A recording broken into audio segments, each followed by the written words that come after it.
Hello, beautiful people. You've just landed on Harry FLAX. Today's featured story is What If Scarlet, which found Harry in cupboard at age 6 and declared war on Dumbledore for 19 magical theft. If you're new here, welcome to the family. Hit subscribe and the notification bell. And if you're returning, you know the drill, like and share. Enough talk, let's get into the story. Chapter 1, The Witch and the Cupboard. The multiverse tore open like wet tissue paper. Wanda Maximoff crashed onto damp grass, her scarlet energy crackling around her fingers before dissipating into the night air. She gasped, sucking in oxygen as her vision swam with disorienting afterimages of the reality breach she'd just tumbled through. Well, that wasn't supposed to happen, she muttered, pushing herself up onto her knees. Rain drizzled softly around her, soaking into her red leather jacket. Suburban streetlights cast orange halos through the mist. Everything looked painfully normal, cookie-cutter houses lined up in perfect rows, neat gardens, parked cars. Not the apocalyptic dimensional wasteland she'd been battling in moments ago. Wanda stood, scanning her surroundings with a frown. Where the hell am I? Her magic pulsed beneath her skin, disoriented but responsive. She reached out with her senses, feeling for anything familiar, any trace of the Avengers, of Strange, of the dimensional tear she'd fallen through. Nothing. But wait, something tickled at her magical awareness. A signature unlike anything she'd felt before, structured differently than her chaos magic, yet undeniably powerful. It pulsed several blocks away, a beacon of raw potential wrapped in restraints. Wanda started walking, drawn to the anomaly. The rain stopped as she made her way through the silent neighborhood. Street signs told her she was in Surrey, England. That didn't make sense, she'd been fighting in New York just minutes ago. Little whinging, she read aloud, passing another sign. Seriously? Who names these places? The magical signature grew stronger as she approached Privet Drive. By the time she reached number 4, the sensation was unmistakable. Powerful magic dwelled here, bold protective spells layered with something newer, more restrictive. And beneath it all, a wellspring of raw potential straining against artificial constraints. Wanda frowned at the unremarkable house. What are you hiding? She approached cautiously, extending her awareness. The protective spells recognized her as a threat, pushing back against her magic. Interesting. She didn't force her way through, not yet. Better to understand what she was dealing with. Wanda circled the property, feeling the magical barriers from different angles. They weren't designed to keep out someone like her, someone whose magic operated on completely different principles. She found the weakest point near the back garden and slipped through with a subtle twist of her fingers, red energy momentarily illuminating the boundary as she crossed. The signature pulled her toward the house itself. Not upstairs, but below. No, ground level. Near the front. Wanda moved silently, peering through windows until she saw a perfectly ordinary living room, kitchen, and a cupboard under the stairs. The magical signature pulsed from inside that tiny space. Something powerful yet vulnerable lay beyond that small wooden door. Wanda unlocked it with a flick of her wrist, crimson light briefly illuminating the simple mechanism before it clicked open. Inside, a small boy with messy black hair lay curled on a thin mattress. He couldn't be older than 6. His oversized clothes hung off his tiny frame, and a lightning bolt scar stood out starkly against his forehead. But it was the magic that made Wanda gasp. This child was bound, wrapped in layer upon layer of restrictive spells. And worse, his natural energy was being actively siphoned away, channeled into the protective barriers around the property. Someone's using you as a magical battery, she whispered. The boy stirred at her voice, eyes fluttering open. Startlingly green eyes found hers, widening in confusion and fear. Who are you? He asked, voice small and hoarse. Wanda knelt down, staying at the cupboard entrance. My name is Wanda. I'm not here to hurt you. What's your name? Harry, he said cautiously. Harry Potter. Why are you sleeping in a cupboard, Harry? He blinked as if the question made no sense. It's my room. Wanda's jaw tightened. She'd seen enough abuse to recognize the signs. May I come in? Harry nodded hesitantly, scooting back to make room. Wanda crouched inside the tiny space, taking in the sparse bedroom, no toys, just a few broken soldier figurines lined up carefully on a shelf. Spider webs decorated the corners. A child-drawn picture of a flying motorcycle hung from a nail. Harry, I need to check something. I'm going to use my magic to see why. Magic isn't real, Harry interrupted reflexively, then immediately tensed as if expecting punishment.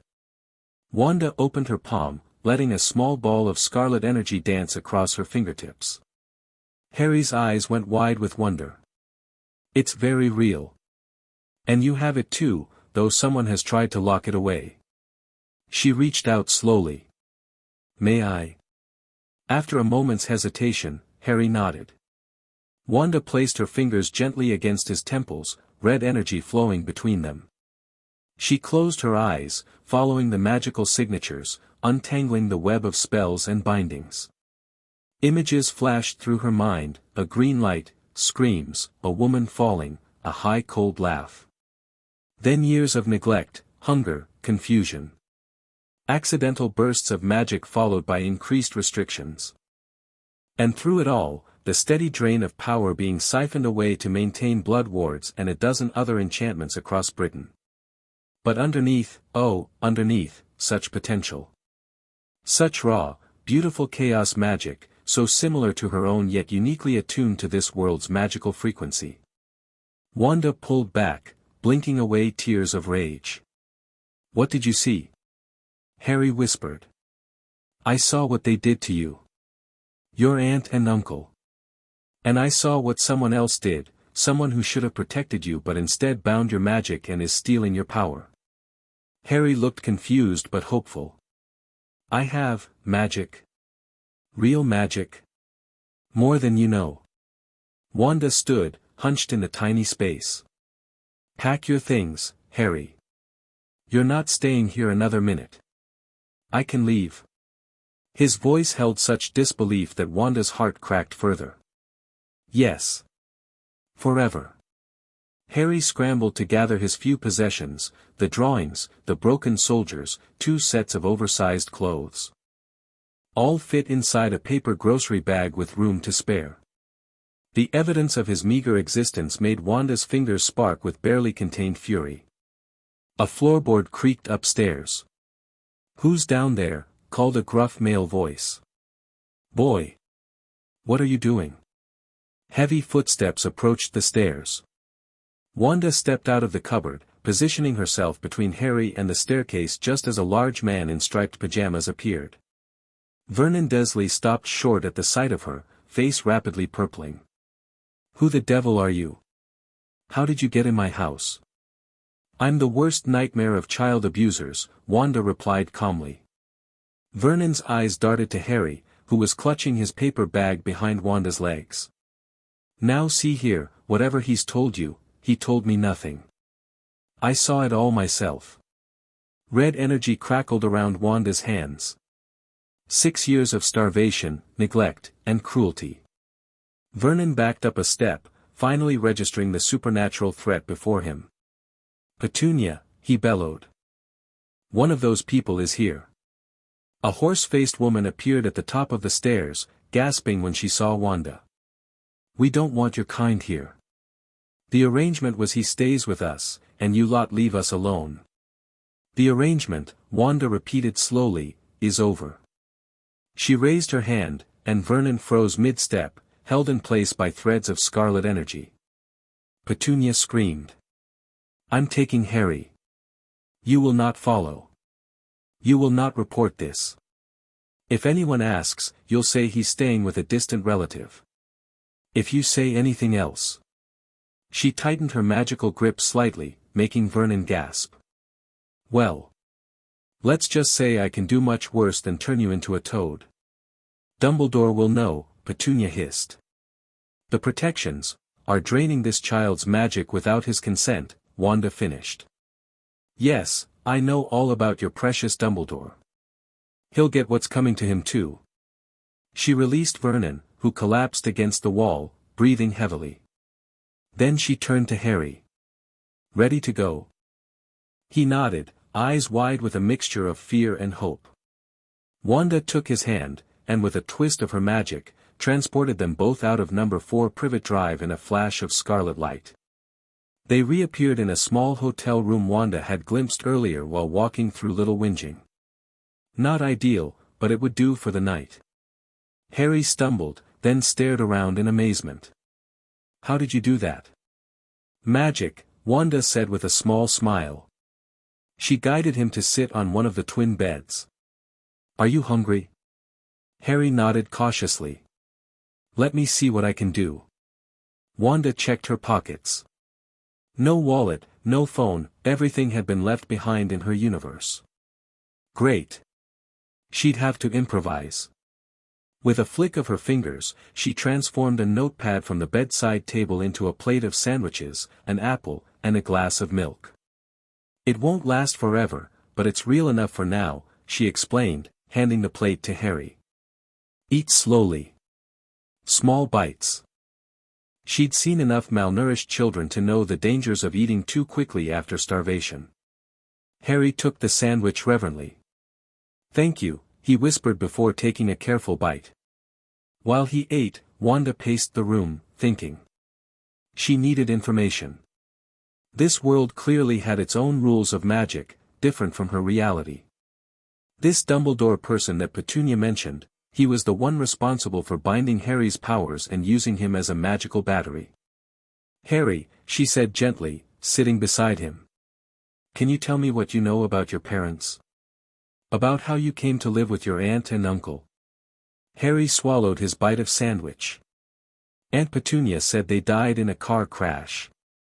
She said my dad was drunk. His voice was matter of fact, but his eyes told a different story. That's how I got this. He touched the lightning scar on his forehead. That's not true, Wanda said firmly. When I looked into your memories, I saw something different. Your parents were murdered by a very bad wizard. They died protecting you. Harry's eyes widened. They were magical too. Very magical.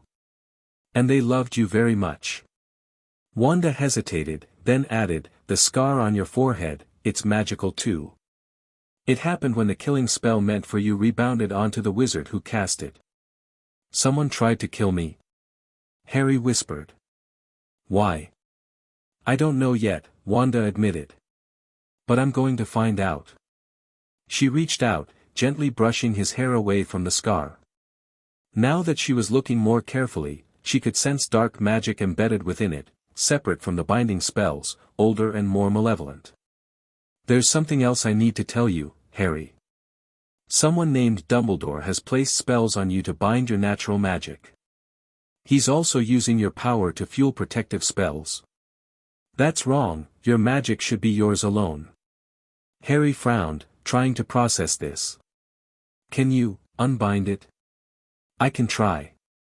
It'll need to be done carefully, in stages. These bindings are layered and complex. She studied him thoughtfully. Would you like me to start now with the first layer? It might feel strange. Harry nodded eagerly. Okay. Hold still. Wanda placed her hands on either side of Harry's head, scarlet energy flowing from her fingers. She closed her eyes, visualizing the magical constraints wrapped around his core. They were intricate, whoever had cast them was a master of their craft. But they hadn't accounted for her type of magic. She focused on the outermost binding, a spell designed to suppress accidental magic. Carefully, she unwound it like a thread, disintegrating the enchantment with pulses of her chaos magic. Harry gasped as the first binding dissolved. His eyes flew open, now glowing faintly with an inner light. I feel different, he breathed. Warm. That's just one layer, Wanda explained, dropping her hands. There are more, but we should wait before removing the others. Your magic needs time to adjust.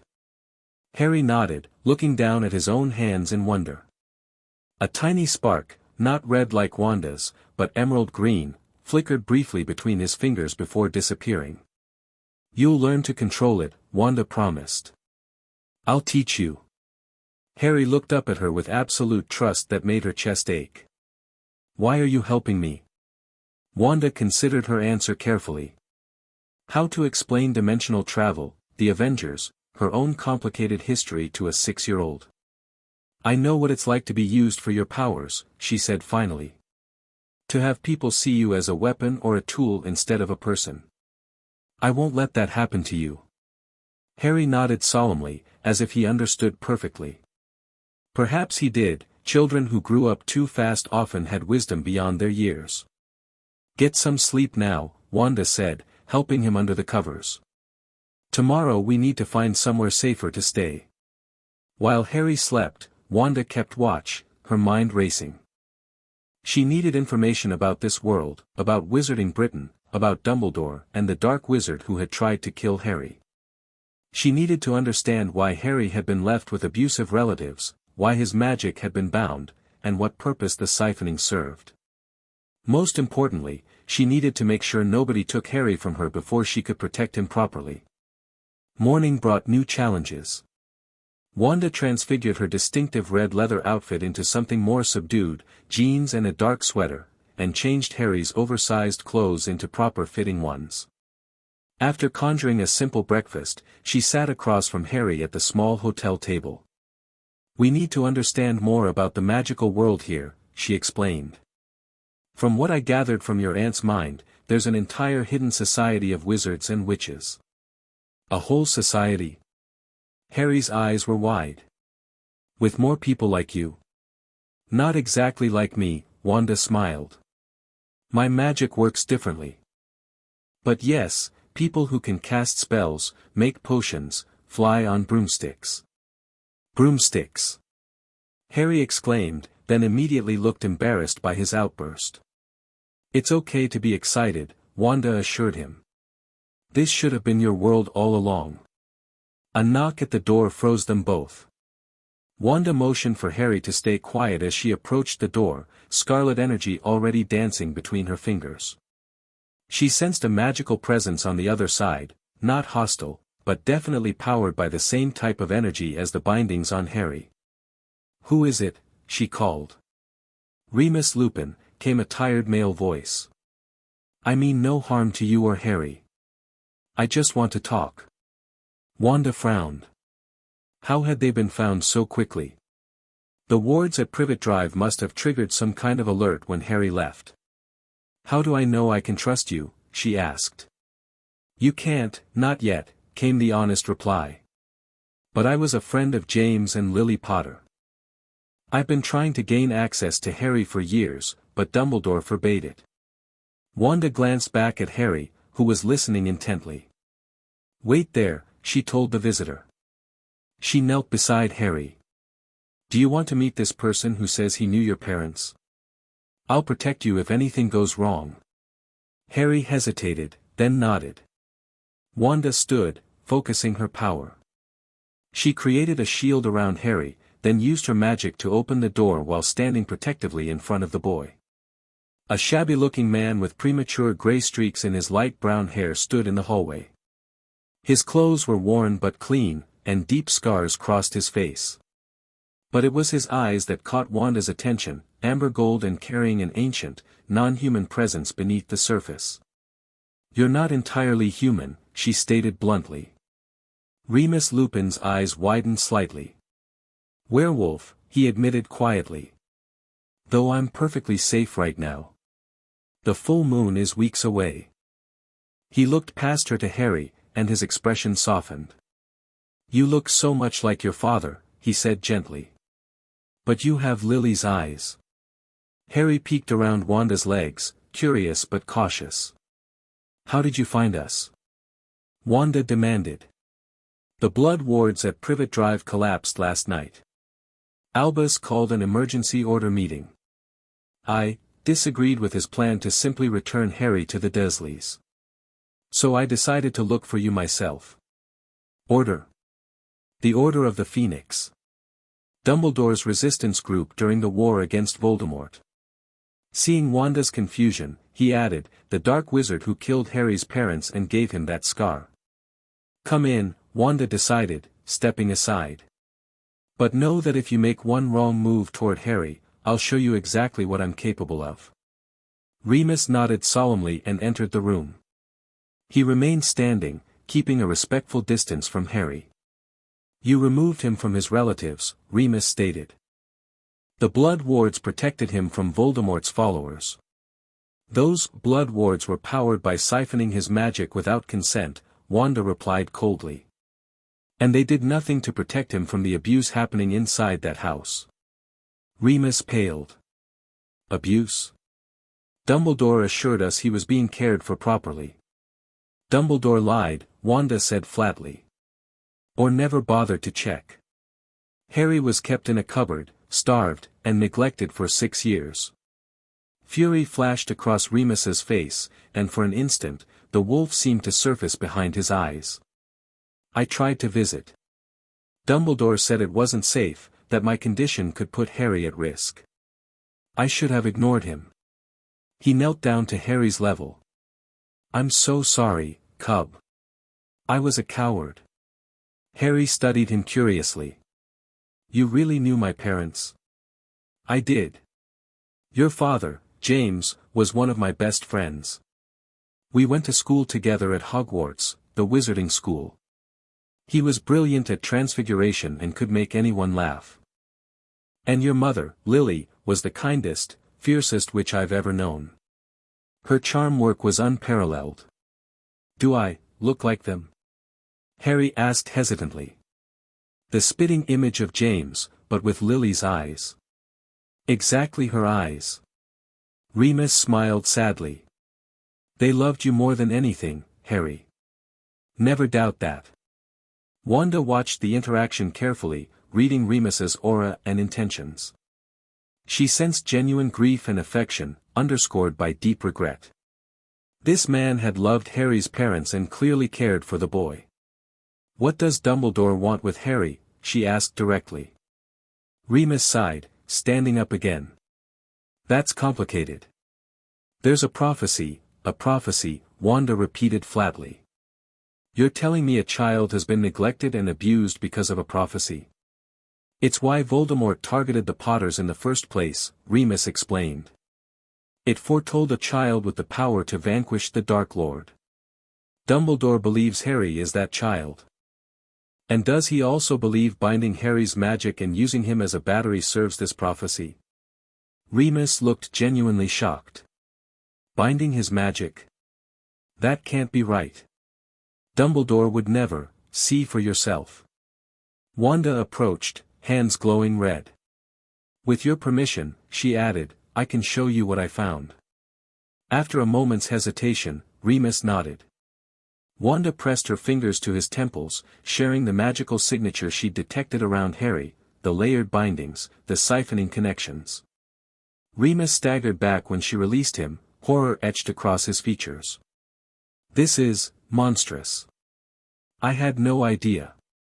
I've removed one layer already, Wanda told him. There are at least 6 more, plus whatever that dark magic is in his scar. Dark magic in the scar? Remus looked alarmed. May I? He gestured toward Harry. Wanda nodded, and Remus approached the boy carefully, stopping a respectful distance away. Harry, may I take a closer look at your scar? I promise I won't touch you if you don't want me to. Harry nodded, and Remus leaned forward, sniffing subtly in a way that reminded Wanda of his Lupin nature. He paled visibly. That's not possible, he whispered, backing away. It can't be. What is it? Wanda demanded. Soul magic, Remus said, voice hollow. Dark, forbidden soul magic. I can smell it, death and something else, something wrong. Can you be more specific? Remus shook his head. This is beyond my expertise. We need a curse breaker, possibly even an unspeakable. Wanda filed away the unfamiliar terms for later investigation. For now, Harry stays with me. I've removed one binding, and I'll carefully dismantle the others. But we need somewhere safer than this hotel. Remus considered this. I have a small cottage in Yorkshire. It's not much, but it's under a Fidelius charm, a powerful concealment spell. Dumbledore doesn't know about it. It was a retreat for my condition. You're offering us sanctuary? Yes. For as long as you need it. Remus looked at Harry. I failed you once, cub. I won't fail you again. Harry looked to Wanda, clearly waiting for her decision. She studied Remus, assessing the sincerity of his offer and the potential dangers. Everything suggested he was genuinely concerned for Harry and angry at Dumbledore's actions. And they did need a secure location. We'll come to your cottage, she decided. But know that I'll be monitoring for any betrayal. Harry's safety is my priority. Remus nodded. As it should be. He glanced around the hotel room. Do you have anything to pack? Just Harry's bag, Wanda said, pointing to the paper grocery sack containing his meager possessions. Remus's expression darkened at the sight, but he said nothing. We'll need to teleport, he explained. I can take Harry if you'll follow my magical signature. I'll transport both of us, Wanda countered, unwilling to separate from Harry. Just give me the exact location and I'll follow you there.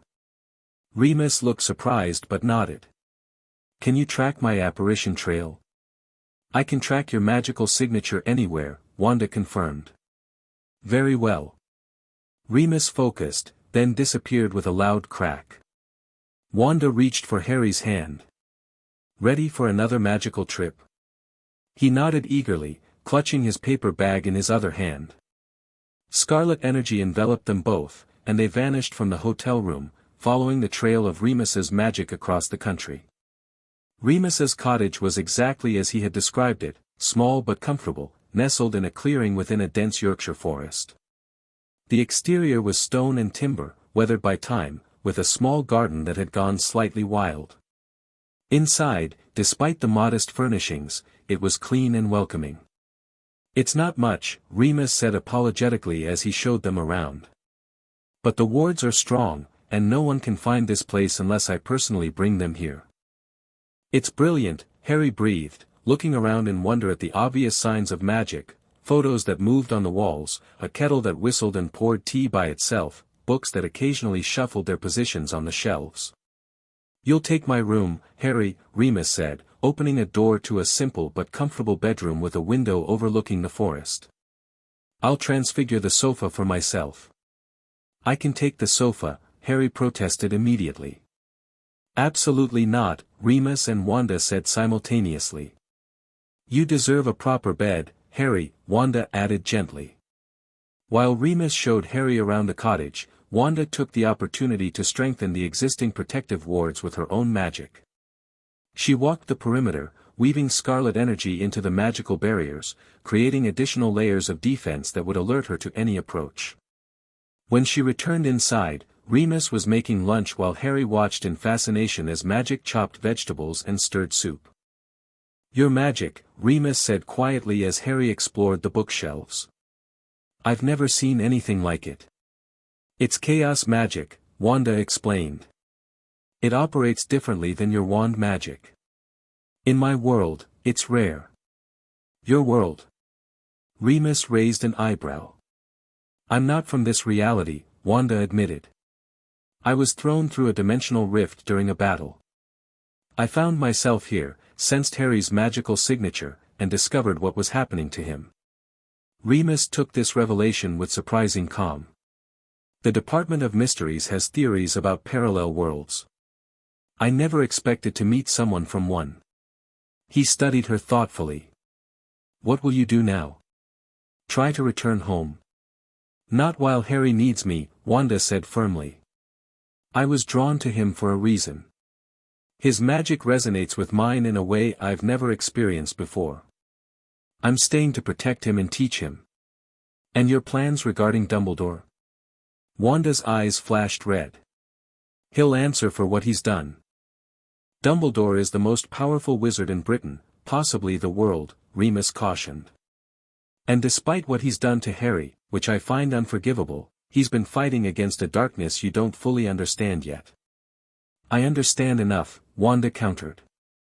I understand a man who bound a child's magic without consent, who left that child with abusers, who is using his power without permission. In my world, we have a word for people who exploit children's power. Villains. Remus sighed. It's not that simple. Dumbledore is fighting to prevent Voldemort's return. The prophecy, if your prophecy requires child abuse to fulfill it, then perhaps it deserves to be broken, Wanda interrupted. Where I come from, we make our own destiny. Harry returned with a book clutched in his hands, interrupting their tense conversation. Remus, what's Quidditch? He asked eagerly. The rest of the day passed with Remus explaining wizarding culture to Harry, showing him magical photographs of his parents, and telling stories about their school days. Wanda observed, gathering information about this world while watching Harry's increasing comfort and happiness. That night, after Harry had fallen asleep in his new room, marveling repeatedly at having an actual bed, Wanda and Remus sat in the living room, speaking quietly. Tell me everything, Wanda demanded. About Voldemort, about the war, about this prophecy. About why Harry was left with those people. Remus obliged, explaining the rise of Voldemort, the blood purity ideology that drove the Wizarding War, the terror of the Death Eaters, and finally the night James and Lily Potter were murdered. No one knows exactly what happened, he said. But somehow, when Voldemort cast the killing curse at Harry, it rebounded. Voldemort's body was destroyed, though Dumbledore has always maintained that he wasn't truly dead. The soul fragment in the scar, Wanda murmured. It's connected to him somehow. Remus nodded grimly. I fear so.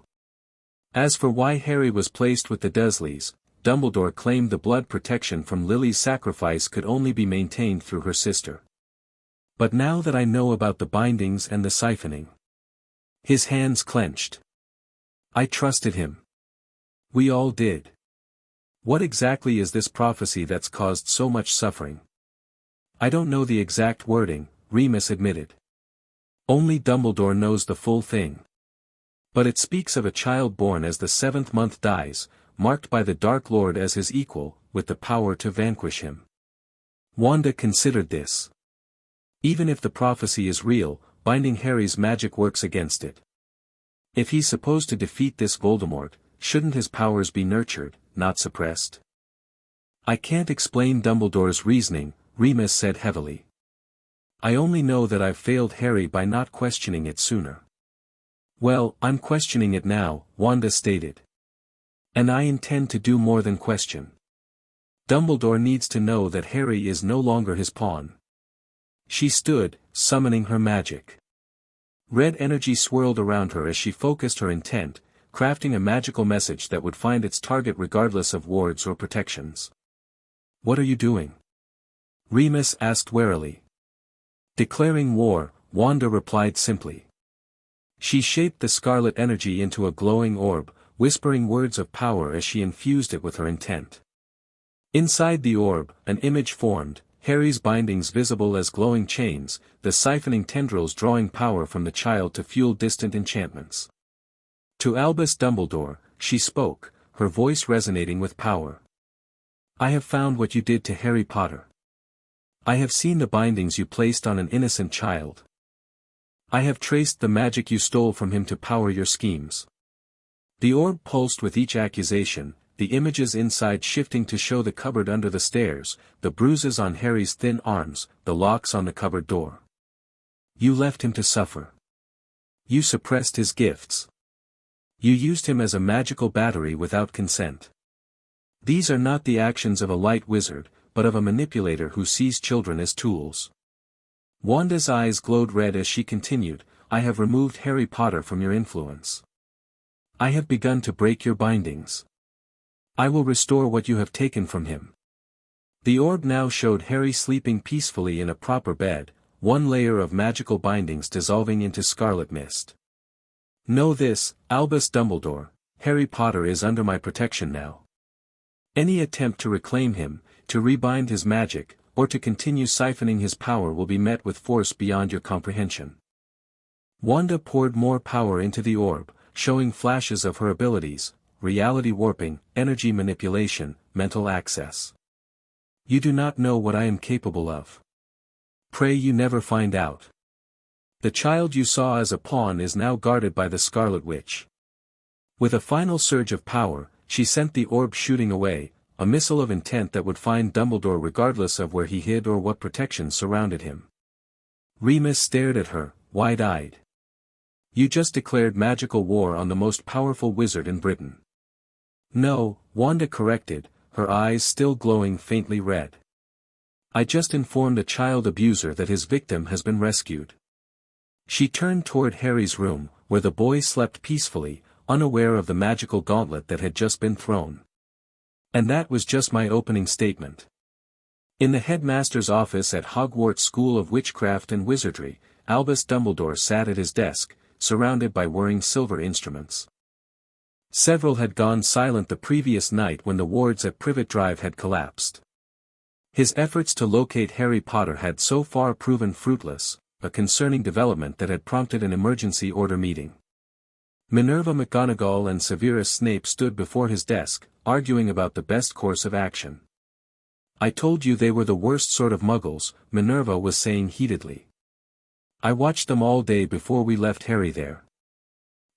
She was interrupted by a flash of scarlet light as Wanda's orb burst through the office's considerable magical defenses as if they weren't there. It hovered in the center of the room, expanding to the size of a pensieve. All three wizards drew their wands instantly, but before they could cast, the orb pulsed, and Wanda's message began to play. The images of Harry in the cupboard, the bindings visible around his magical core, the siphoning tendrils, all displayed in perfect clarity. Wanda's voice, powerful and uncompromising, filled the office with her accusations and her declaration of protection. When the message finally ended, the orb collapsed into a shower of scarlet sparks that dissipated into the air, leaving a stunned silence behind. Minerva found her voice first, turning to Dumbledore with fury in her eyes. A cupboard, Albus? They kept him in a cupboard. And what is this about binding his magic? Siphoning his power? Dumbledore had gone very still, his usual twinkle absent from his blue eyes. This is a grave development, he said quietly. Whoever this Scarlet Witch is, she has interfered with protections that were essential for Harry's safety. Answer the question, Headmaster, Severus said silkily, his dark eyes fixed on Dumbledore with unusual intensity. Did you bind Potter's magic? Are you siphoning his power? The blood wards required anchoring, Dumbledore replied carefully. Harry's magic was volatile after that night. The bindings were for his own protection, to prevent accidental magic that might have exposed him. And the siphoning? Minerva pressed, her Scottish accent becoming more pronounced in her anger. Dumbledore sighed. A necessary measure to maintain multiple protective enchantments. The blood sacrifice Lily made created a powerful protection, but it needed to be properly channeled. You used a child as a magical battery, Minerva said, her voice shaking with rage. Without consent. Without oversight. And you left him with abusers. The blood protection, don't you dare, Minerva cut him off. Don't you dare hide behind Lily Potter's sacrifice while you exploited her son. Severus, who had been watching the exchange with a carefully neutral expression, finally spoke. Who is this Scarlet Witch? What do we know of her? Nothing, Dumbledore admitted. Her magical signature is unlike anything I've encountered. The power to breach Hogwarts wards so easily is, concerning. More concerning than a child kept in a cupboard? Minerva demanded. More concerning than magical binding without consent? Dumbledore stood, suddenly looking every year of his considerable age. We must find Harry. Whatever this witch's intentions, the prophecy remains. Voldemort will return, and Harry must be prepared. Prepared by being magically bound and raised in abuse? Minerva challenged. You don't understand the complexities, I understand enough. Minerva straightened to her full height. I supported you in placing Harry with those muggles against my better judgment. I will not make that mistake again.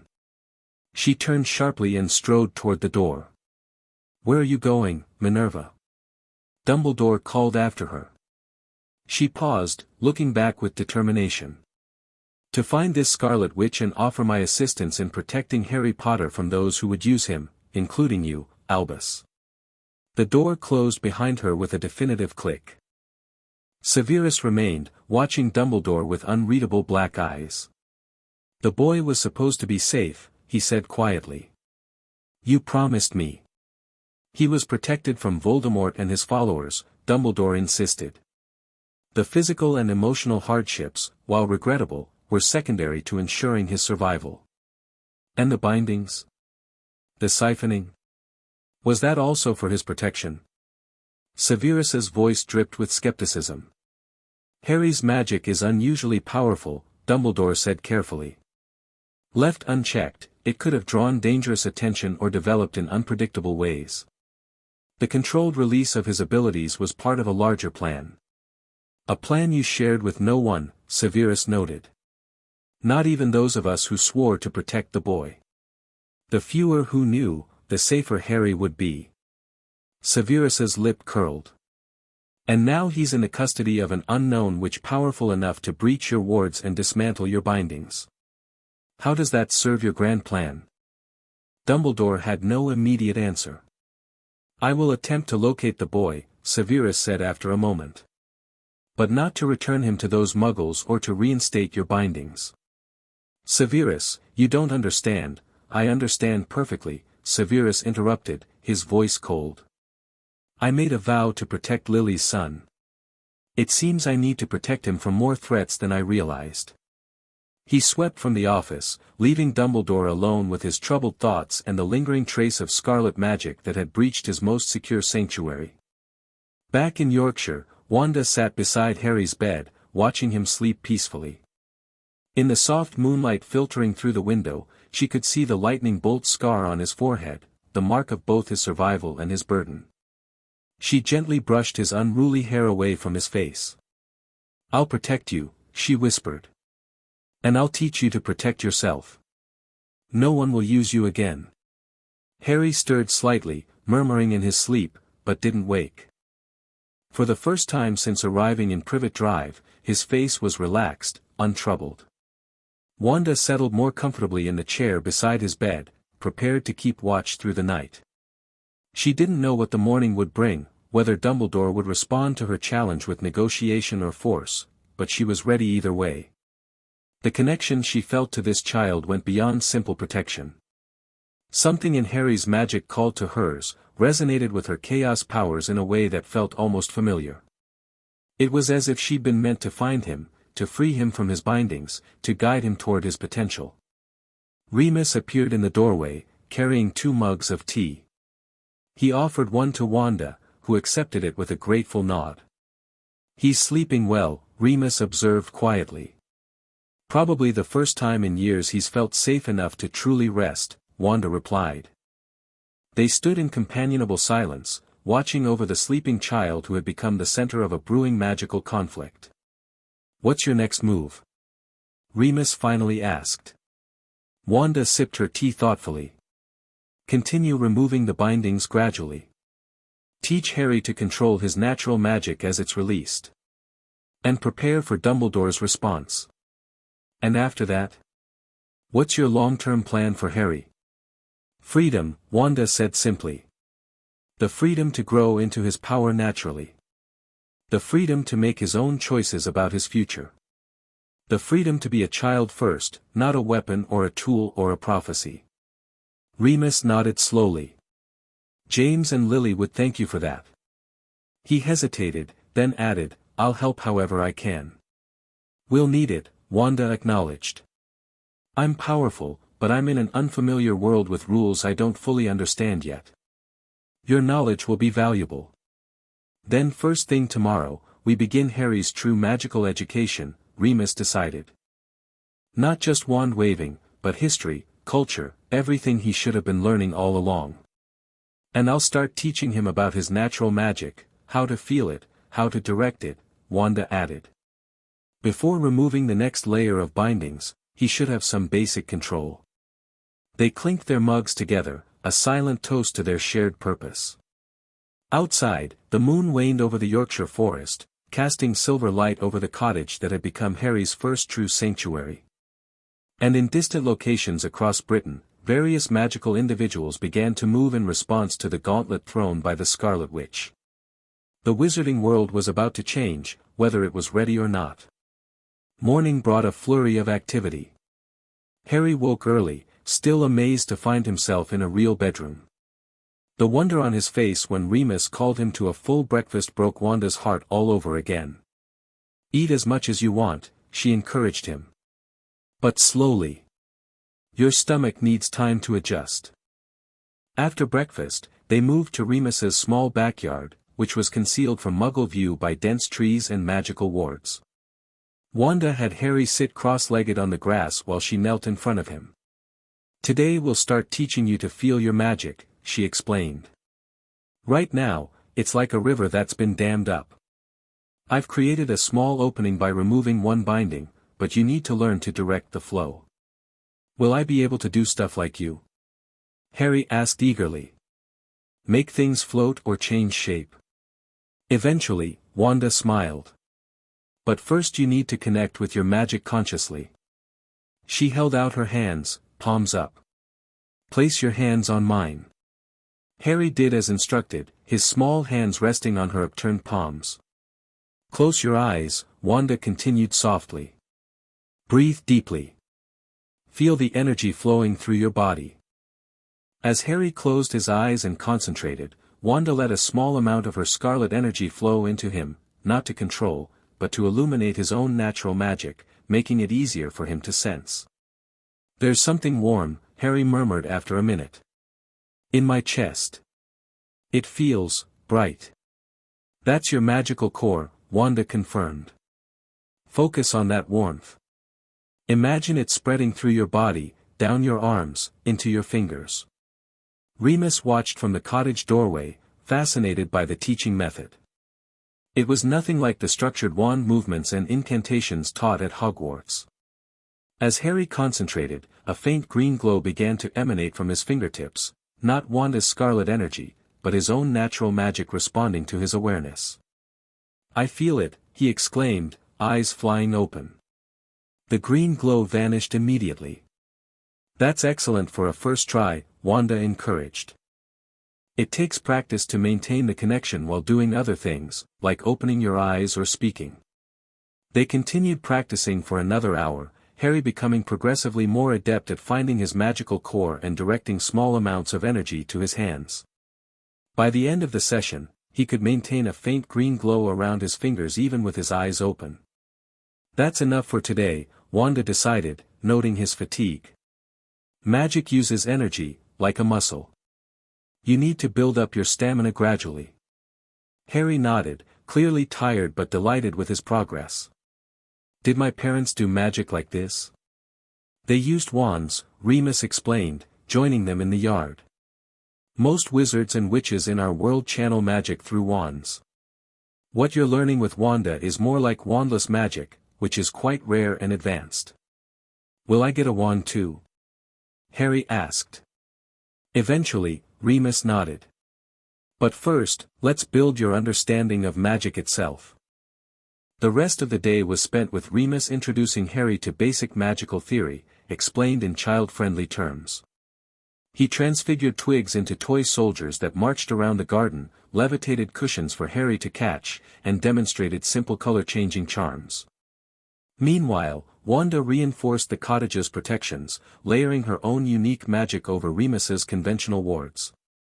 She created early warning systems that would alert her to any magical approach, and set up a network of energy sensors throughout the surrounding forest. By late afternoon, Wanda detected an approaching magical signature, familiar from Hogwarts, but not Dumbledore himself. She tensed, preparing for confrontation.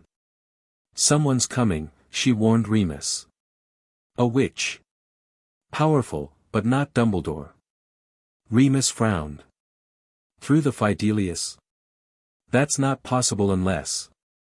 A silvery cat materialized in the center of the garden, a Patronus, Remus explained quickly. The cat spoke in a Scottish-accented woman's voice. Remus, if you are harboring Harry and his new guardian, please know I come alone and in peace. I wish to offer my assistance, not to take the boy. I will wait at the boundary until you decide. Minerva McGonagall, Remus identified. She was our head of house at Hogwarts. Also Harry's parents' friend. He looked troubled. She shouldn't be able to find this place. Unless Dumbledore found a way around your Fidelius, Wanda suggested. Remus shook his head. No, the charm is intact. I'd feel it if it were broken. He thought for a moment. The secret keeper can reveal the location. It's possible that in my youth, I may have told James about this place. If he told Lily, and Lily told Minerva. Is she trustworthy? Wanda asked. Very, Remus said immediately. She's strict but fiercely protective of her students. She opposed leaving Harry with the Dursleys initially. Wanda considered this. I'll meet her first. Harry stays inside with you until I'm satisfied she's not a threat. Remus agreed, taking Harry inside while Wanda moved to the edge of the property where the wards ended. She could sense the witch waiting patiently just beyond the boundary.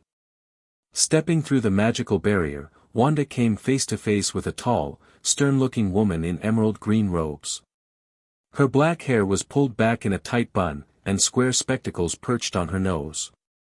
Despite her rigid posture, her eyes showed concern and determination.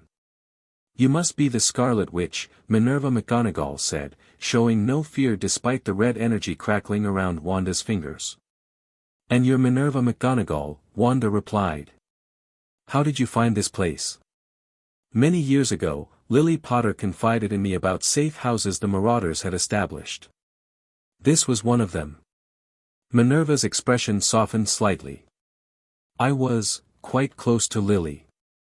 She trusted me with information she didn't share even with Dumbledore. Why are you here? I saw your message to Albus, Minerva said directly. I saw what happened to Harry, the cupboard, the bindings, the siphoning. I came to offer my assistance in protecting him. Against Dumbledore? Wanda asked skeptically. If necessary, yes. Minerva's voice was firm. What Albus did crosses lines no magical guardian should ever cross. Binding a child's magic without consent is abhorrent. Using him to power other enchantments is worse. Wanda studied her carefully, reaching out with her magic to sense the witch's intentions. She detected no deception, only genuine concern and a deep, simmering anger that wasn't directed at her. Dumbledore will try to regain control of Harry, Wanda stated. Undoubtedly, Minerva agreed. He believes the prophecy demands it. But his methods? She shook her head sharply. I cannot condone them any longer. Harry deserves better. After a moment's consideration, Wanda nodded. Come in. But know that any threat to Harry will be met with force. I would expect nothing less, Minerva replied. Wanda guided her through the wards and into the cottage, where Remus waited with Harry partially hidden behind him. Minerva, Remus greeted cautiously. It's been a long time. Too long, Remus. Minerva's gaze moved to Harry, and her stern expression softened dramatically. Hello, Harry. Harry peered around Remus's legs, curious but wary. Hello. You look so much like your father, Minerva said gently. But you have, my mother's eyes, Harry finished with a small smile. Remus told me. Indeed you do. Minerva knelt to his level, showing a flexibility surprising for her age. I was your mother's favorite teacher, you know. And she was my favorite student, though I never told her that. Harry's eyes widened. You taught my mum. Transfiguration, the art of changing one thing into another. She was brilliant at it. Minerva produced her wand.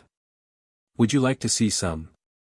At Harry's eager nod, Minerva transformed her handkerchief into a small kitten that mewed and played around Harry's feet, drawing delighted laughter from the boy. Wanda watched the interaction carefully, but relaxed slightly as Harry's initial wariness gave way to curiosity and engagement. Minerva clearly knew how to connect with children despite her stern appearance. Once Harry was occupied with the transfigured kitten, the adults moved to the kitchen to speak privately. "What is Dumbledore planning?" Wanda asked directly. Minerva's lips thinned. "He's mobilized the Order to search for Harry. He claims it's for the boy's protection, but..." She shook her head. "After seeing what I saw in your message, I have serious doubts about his motives. He didn't deny the bindings or the siphoning. No.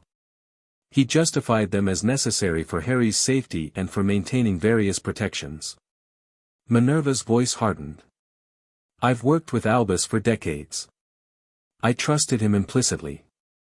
But this... Did he explain why Harry was left with abusers? He spoke of blood protections through Lily's sacrifice, anchored by her sister." Minerva's hands clenched. "I told him they were the worst sort of muggles the day we left Harry there. He dismissed my concerns." Remus placed a gentle hand on Minerva's shoulder. "You couldn't have known the extent of it, Minerva. I should have checked on him," she said fiercely. "Magical guardian or not, I should have ensured he was truly safe." Wanda recognized the guilt in the older witch's eyes, the same guilt she'd seen in Remus. Both had failed Harry in their own ways, and both were determined to make amends. "What can you tell us about the magic in Harry's scar?" Wanda asked. Remus sensed dark magic, possibly soul magic. Minerva paled. "Soul magic? Are you certain?" "My werewolf senses detected it," Remus confirmed grimly. "Death magic and something, fragmented." "If that's true, this is far worse than I imagined," Minerva whispered. "Soul magic is the darkest of arts. If you know who left something of himself in Harry's scar..." "We need to remove it," Wanda stated. "It won't be simple," Minerva warned. "This type of magic typically requires specific rituals for removal, and if it's been there since he was an infant, it may have integrated with his own magic to some degree."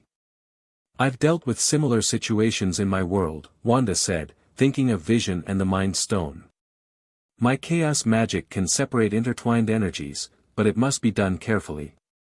Before attempting anything, we should consult with a curse breaker," Minerva suggested. "Bill Weasley is extremely talented and discreet. He works for Gringotts but might be persuaded to help without involving the bank officially. Can he be trusted not to report to Dumbledore?" Wanda asked. "The Weasleys are loyal to Dumbledore," Minerva admitted. "But they're even more loyal to children. If Bill sees what's been done to Harry, I believe he'll keep our confidence." They agreed to reach out to Bill cautiously, after further strengthening the cottage's protections. "What about Harry's magical education?" Minerva asked. "He should have been learning control from an early age, not having his abilities suppressed. We've started basic exercises," Wanda explained. "He's connecting with his magical core, learning to direct small amounts of energy. Once he has better control, I'll remove the next layer of bindings." Minerva nodded approvingly. "I can assist with age-appropriate magical theory and perhaps some basic wandless exercises. Without a wand, we're somewhat limited, but there's plenty he can learn." "Why not get him a wand?" Wanda asked. "Underage magic outside school is monitored by the Ministry," Remus explained. "A magical signature from an official wand would be traceable." "My magic isn't," Wanda pointed out. "I could take him to get a wand without triggering your Ministry's detection." Minerva looked thoughtful. "It's risky, but having a proper wand would significantly enhance his learning. We'd need to go to Ollivander's in Diagon Alley, he's the finest wandmaker in Britain." "Can you arrange it discreetly?" Wanda asked. "I believe so," Minerva nodded. "Garrick Ollivander is an odd man, but he respects magical privacy. If I explain the situation, he might agree to a private fitting. As they continued planning, a loud crack sounded from the garden. All three adults tensed, Wanda's hands immediately glowing red. "Stay with Harry," she ordered, moving swiftly toward the door. Outside, a strange creature had appeared, small with bat-like ears and tennis ball-sized eyes. It wore what appeared to be a pillowcase and was wringing its hands anxiously. A house elf, Remus identified, following despite Wanda's instruction. "But not one I recognize." The elf bowed low. "Mistress Scarlet Witch. Dobby comes with warning." Wanda kept her magic ready but lowered her hands slightly. "How did you find us? How do you know who I am?" Dobby heard. "House elves is always hearing what wizards say," the creature explained frantically. "Dobby's master was summoned by Bad Wizard Headmaster. They is planning to take Harry Potter tonight." "Who is your master?" Remus demanded. The elf's ears drooped. "Dobby cannot say directly. But master serves he who must not be named and now works with Headmaster Dumbledore to find Harry Potter." Minerva had joined them in the garden. "Lucius Malfoy," she concluded grimly. "Claimed to be under Imperius after the war, but was certainly a Death Eater. If Albus is working with him." "Desperate times lead to desperate alliances," Remus said darkly. "What exactly are they planning?" Wanda asked the elf. "Blood magic," Dobby whispered fearfully. "Master has hair from Harry Potter's aunt. They will use it to find him, even through strongest protections. They comes tonight when moon rises." Wanda exchanged alarmed looks with Remus and Minerva. "Blood magic can bypass even a Fidelius charm if performed correctly," Minerva confirmed. "Then we need to move," Wanda decided. "Immediately." "Where?" Remus asked. "If blood magic can find him." A place without a magical signature, Wanda realized. Somewhere no wizard would think to look. "The Muggle world?" Minerva suggested. "No," Wanda shook her head. "Somewhere outside this reality entirely." She turned to the anxious house elf. "Thank you, Dobby. You've taken a great risk to warn us." The elf bowed again. "Dobby hears what they did to Harry Potter. Binding a wizard child's magic." He shuddered. "It is being against all magical nature. Dobby wants to help the Scarlet Witch protect Harry Potter." "Go back before you're missed," Wanda instructed. "But if you learn anything else, Dobby will find you again," the elf promised, then disappeared with another loud crack. Back inside, they found Harry still playing with the transfigured kitten, blissfully unaware of the danger approaching. "We need to pack," Wanda told him gently.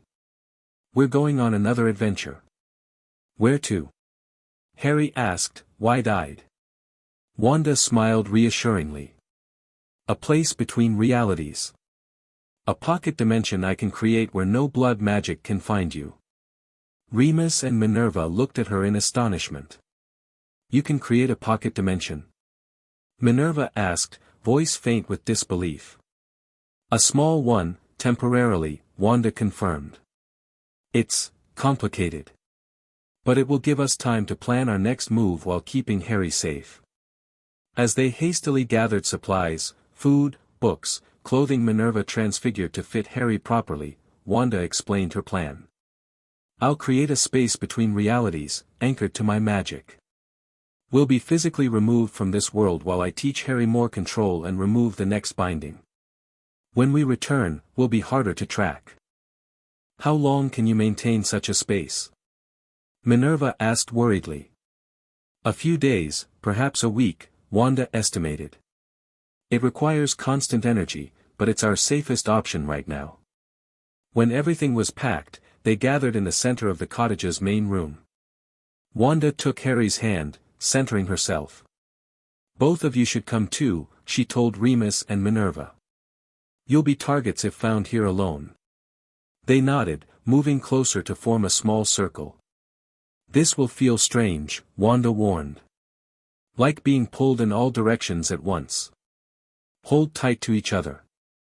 She closed her eyes, summoning her full power. Scarlet energy erupted around them, swirling faster and faster until it formed a sphere enclosing the four of them completely.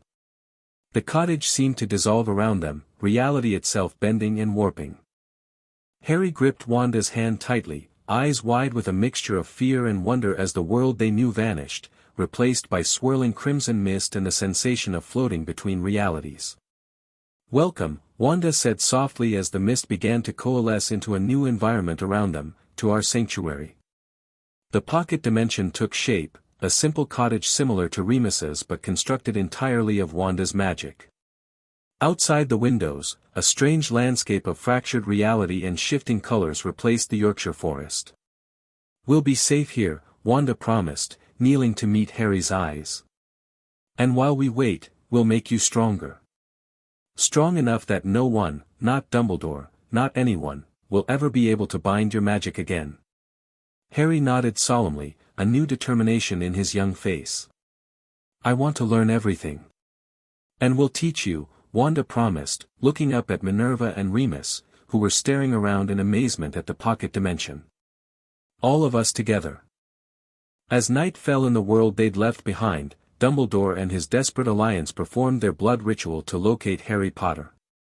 But the magic found no trace. The boy who lived had vanished completely from their reality, protected by a witch whose powers operated beyond the understanding of even the greatest wizards of the age. The magical war for Harry Potter had begun in earnest, but its first battle had been decisively won by the Scarlet Witch. Chapter 2, Chaos and Order. 6 months disappeared in a blur of magic, training, and new beginnings. "Come on, Harry. You almost had it that time." Harry squinted in concentration, sweat beading on his forehead as green energy crackled between his fingertips. The small rock in front of him wobbled, rose half an inch off the ground, then clattered back down. "Damn it," he muttered, then quickly glanced up. "Sorry, Wanda." She grinned, completely unbothered by the mild curse. "Try again. Feel the connection between your core and the object. It's not about forcing it to move, it's about extending your magic to become part of it." Harry took a deep breath, his skinny shoulders rising and falling. At nearly 7 now, he'd filled out considerably since that first night Wanda had rescued him from the cupboard. Regular meals, constant encouragement, and genuine care had transformed him from a flinching, malnourished child into a confident boy whose eyes sparked with intensity when he focused on his magic. "Okay. One more try." This time, Harry closed his eyes first, finding his center the way Wanda had taught him. The green glow around his hands intensified. When he opened his eyes, they flashed the same vivid emerald as his energy. The rock didn't just hover, it shot straight up and smacked into the ceiling. "Yes." Harry punched the air, jumping up and down. "Did you see that? Did you see?" Wanda laughed, catching him in a hug as he bounced excitedly. "I definitely saw. That was incredible, Harry." Remus poked his head through the doorway of their new cottage, this one hidden deep in the Scottish Highlands. "What's all the commotion about?" "Harry just launched a rock into orbit," Wanda explained, ruffling the boy's perpetually messy hair. "Actually, just to the ceiling," Harry corrected seriously, then broke into another grin. "But next time, maybe orbit." Remus chuckled. "Well, before we conquer space travel, perhaps lunch. Minerva's just arrived with supplies from Hogsmeade." Harry raced past him toward the kitchen, newfound energy giving him a speed that had been unimaginable in his weakened state 6 months ago. The 3 adults who had become his impromptu family had worked miracles in undoing the damage inflicted by the Dursleys. "His control is improving rapidly," Wanda told Remus as they followed more sedately. "The 3rd binding came off last week, and he's adapting to the increase in power much faster than with the previous ones. It helps that you're teaching him as his magic grows," Remus pointed out.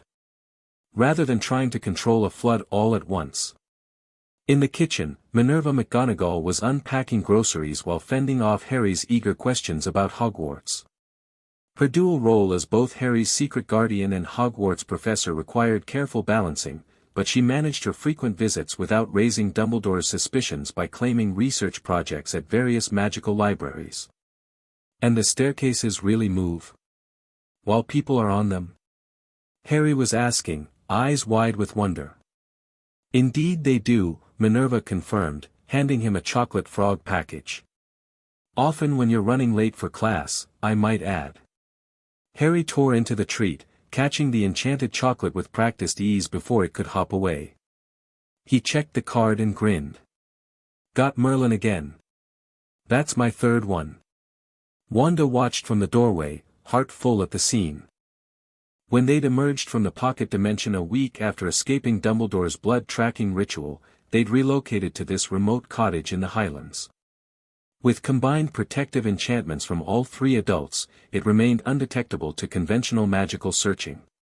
Minerva set out soup and sandwiches, and they gathered around the table, a makeshift family bonded by their shared commitment to Harry's well-being.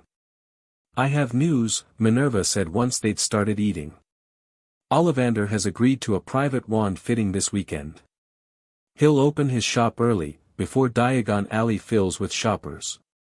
Harry nearly choked on his soup. I'm getting my wand. For real. Indeed, Minerva smiled. He was quite intrigued when I mentioned some special circumstances requiring discretion. Wanda raised an eyebrow. How much did you tell him? Only that a young wizard with unique magical needs required a wand without ministry registration. Ollivander has always operated somewhat independently of ministry regulations. He cares more about matching wands to wizards than bureaucratic rules. We'll need disguises, Remus pointed out. Harry's too recognizable with the scar, and Dumbledore likely has people watching Diagon Alley. Wanda nodded. I can handle that. A small glamour should be sufficient, something that won't interfere with the wand selection but will mask Harry's identifying features. Harry was practically vibrating with excitement. Can we go to other places in Diagon Alley too? Remus told me about Flourish and Blots and the Quidditch shop and, one step at a time, Wanda cautioned, though she couldn't help smiling at his enthusiasm. The wand comes first. If it seems safe, maybe we can explore a bit more. There's something else we should consider while in Diagon Alley, Remus said carefully. Gringotts. The Potter accounts have been under Dumbledore's control as magical guardian, but if Harry appears in person with a blood test, the goblins might recognize his claim regardless of ministry paperwork. Minerva frowned. That's risky.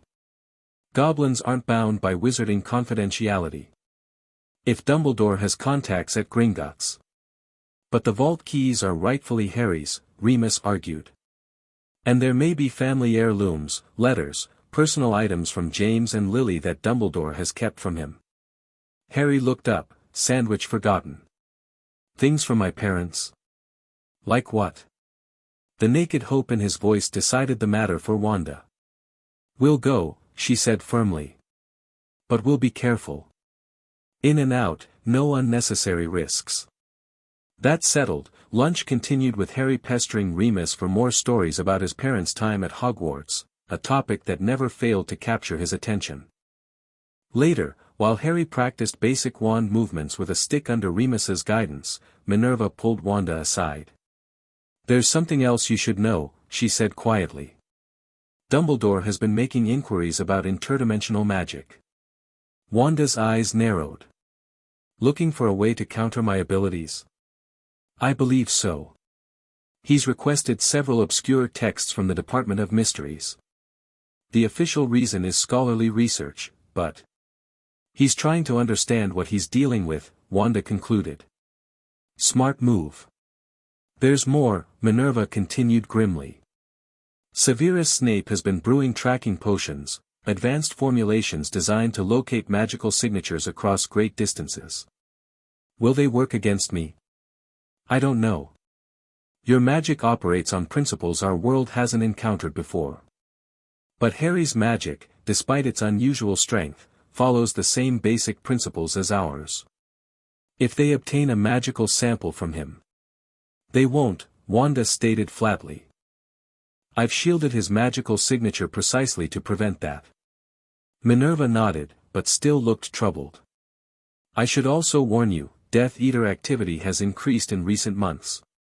Nothing overt, but there are whispers of meetings, of plans being made. Lucius Malfoy has been seen conferring with ministry officials who were suspected Voldemort sympathizers during the war. You think they're looking for Harry too? Almost certainly.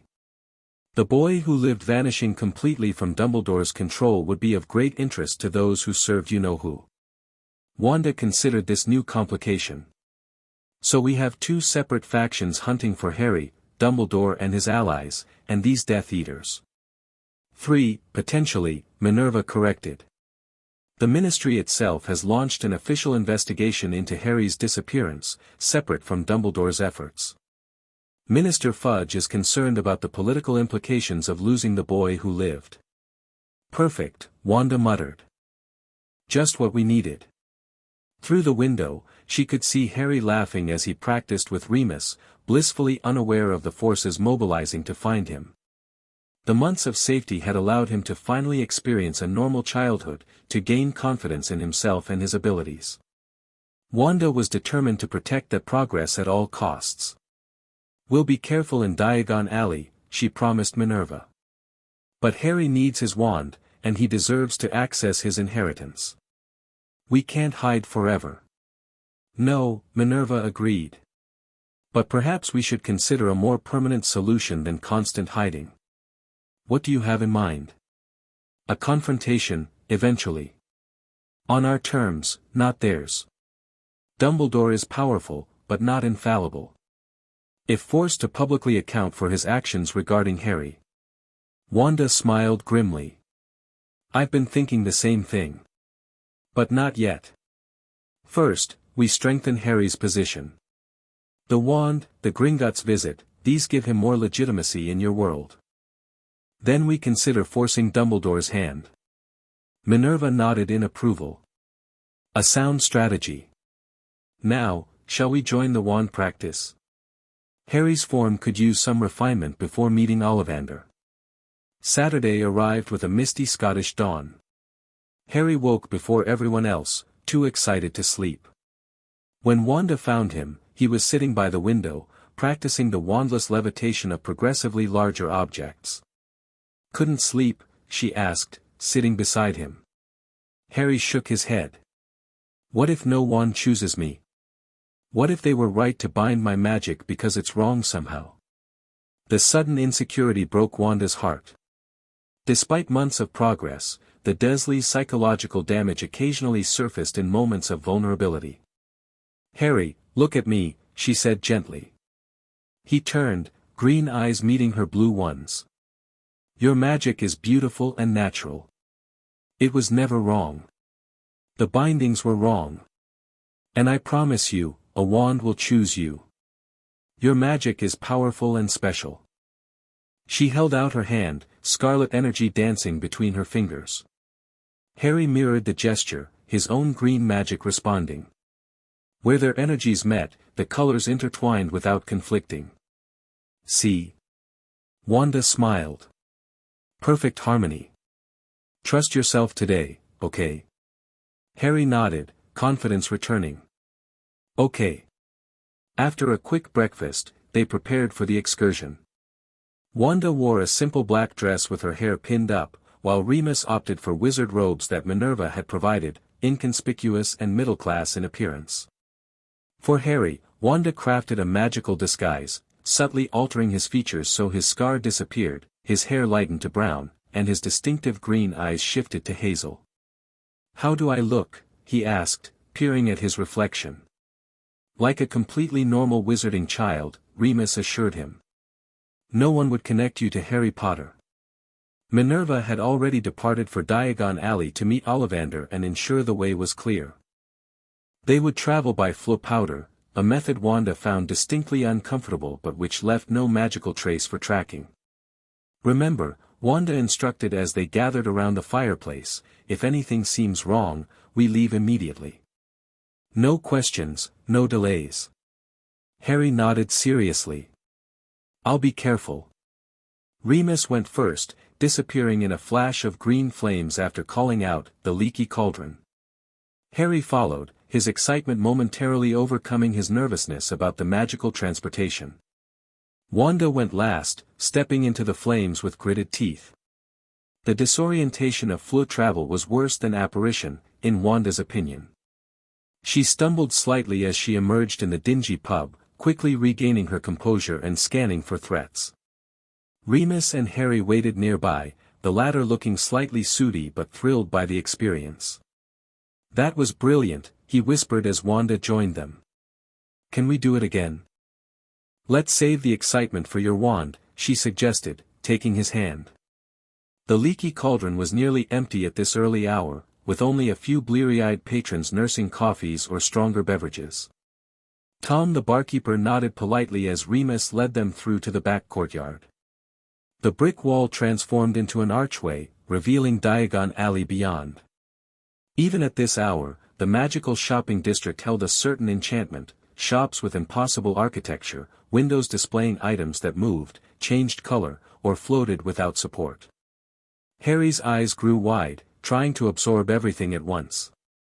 "It's amazing," he breathed. Wanda had to agree. Despite having seen incredible things across multiple dimensions, there was something uniquely charming about the wizarding world's blend of medieval aesthetics and magical functionality. They moved quickly through the nearly deserted street toward Ollivander's, where Minerva waited outside the narrow shop. She nodded in greeting, then tapped her wand against the door. It swung open silently, revealing a dimly lit interior crammed with thousands of narrow boxes. "Good morning," came a soft voice from the shadows. Garrick Ollivander emerged, his pale eyes gleaming in the dusty light. "Ah, our special customer has arrived." His gaze fell on Harry, and Wanda felt the wandmaker's magic reach out, subtle but probing. Ollivander's eyes widened slightly, though whether at Harry's disguised identity or his partially unbound magic, Wanda couldn't tell. "Most interesting," he murmured. "Yes, most interesting indeed.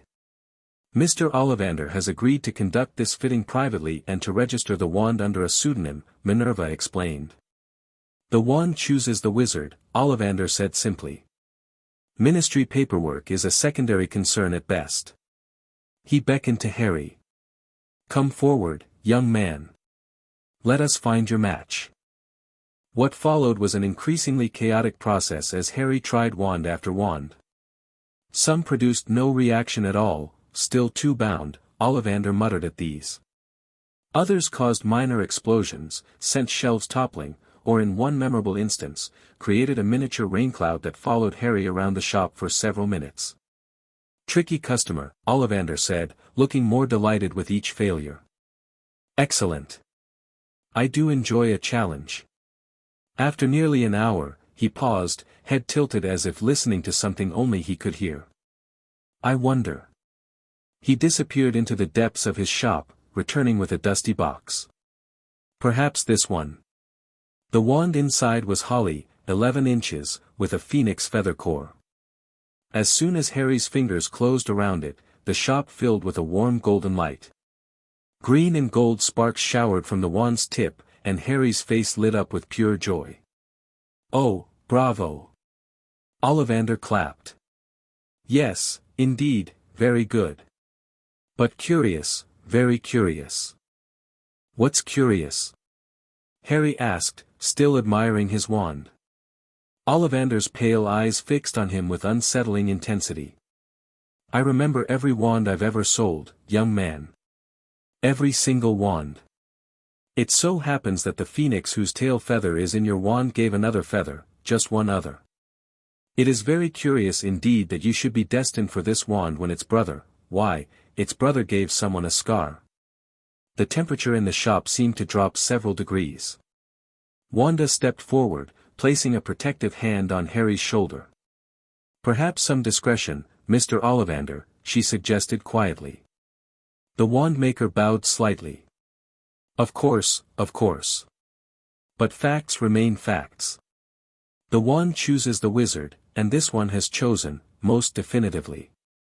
After paying for the wand, Remus insisted on handling this, explaining that he'd been saving for this moment. They thanked Ollivander for his discretion and prepared to leave. "I shall be watching your progress with great interest," Ollivander told Harry as they departed. "I think we can expect great things from you, great things indeed." Back on the street, which was gradually filling with more shoppers, Remus checked his watch. "We've plenty of time before our Gringotts appointment. Perhaps some basic supplies? Books, potion ingredients?" Harry nodded eagerly. "Can we look at the Quidditch shop too?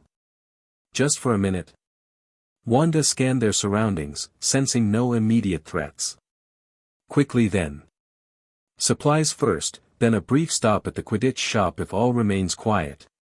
They visited Flourish and Blots, where Remus helped Harry select beginner spellbooks and magical theory texts suitable for his age.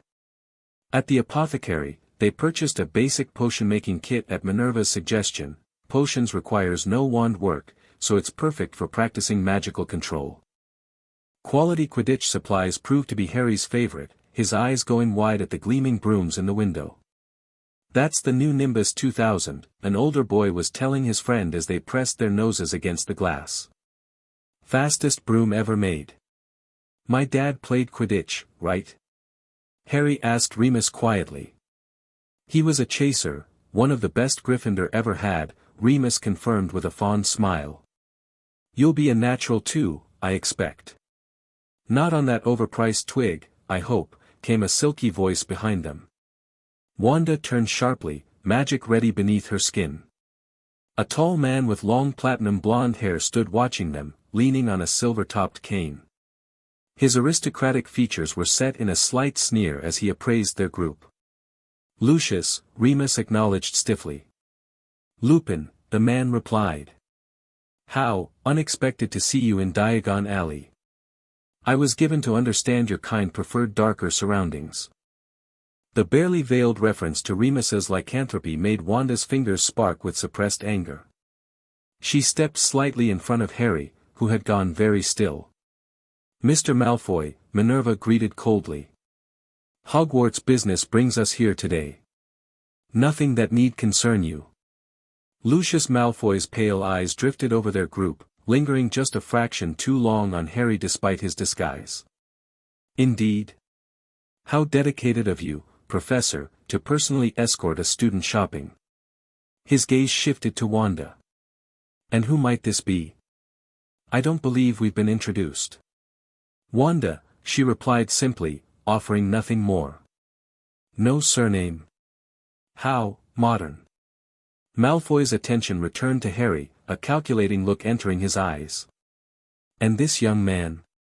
Another Muggleborn being introduced to our world?" "My nephew," Wanda stated before anyone else could respond. "My sister was magical. I'm helping raise him after her passing." "How altruistic," Malfoy drawled. "And his name?" "Not relevant to this conversation," Wanda replied smoothly. "If you'll excuse us, we have appointments to keep."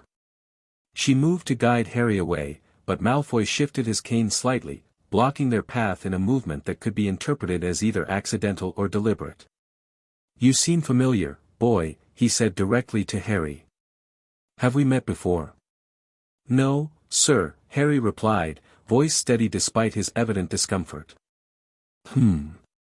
Perhaps you resemble someone I know." The eyes, perhaps. Wanda felt a subtle magical probe extending from Malfoy, not quite legilimency, but a detection spell of some kind. Before it could touch Harry, she intercepted it with a flash of her own magic, invisible to onlookers but unmistakable to a wizard of Malfoy's caliber. His eyes widened fractionally, and he took an involuntary step back. "What are you?" he whispered. "Someone you don't want to test," Wanda replied quietly, allowing her eyes to flash red for just a moment. "Now, excuse us." This time, Malfoy made no move to stop them as they walked away, though Wanda could feel his gaze following them down the alley. "That was Lucius Malfoy," Remus murmured once they were out of earshot.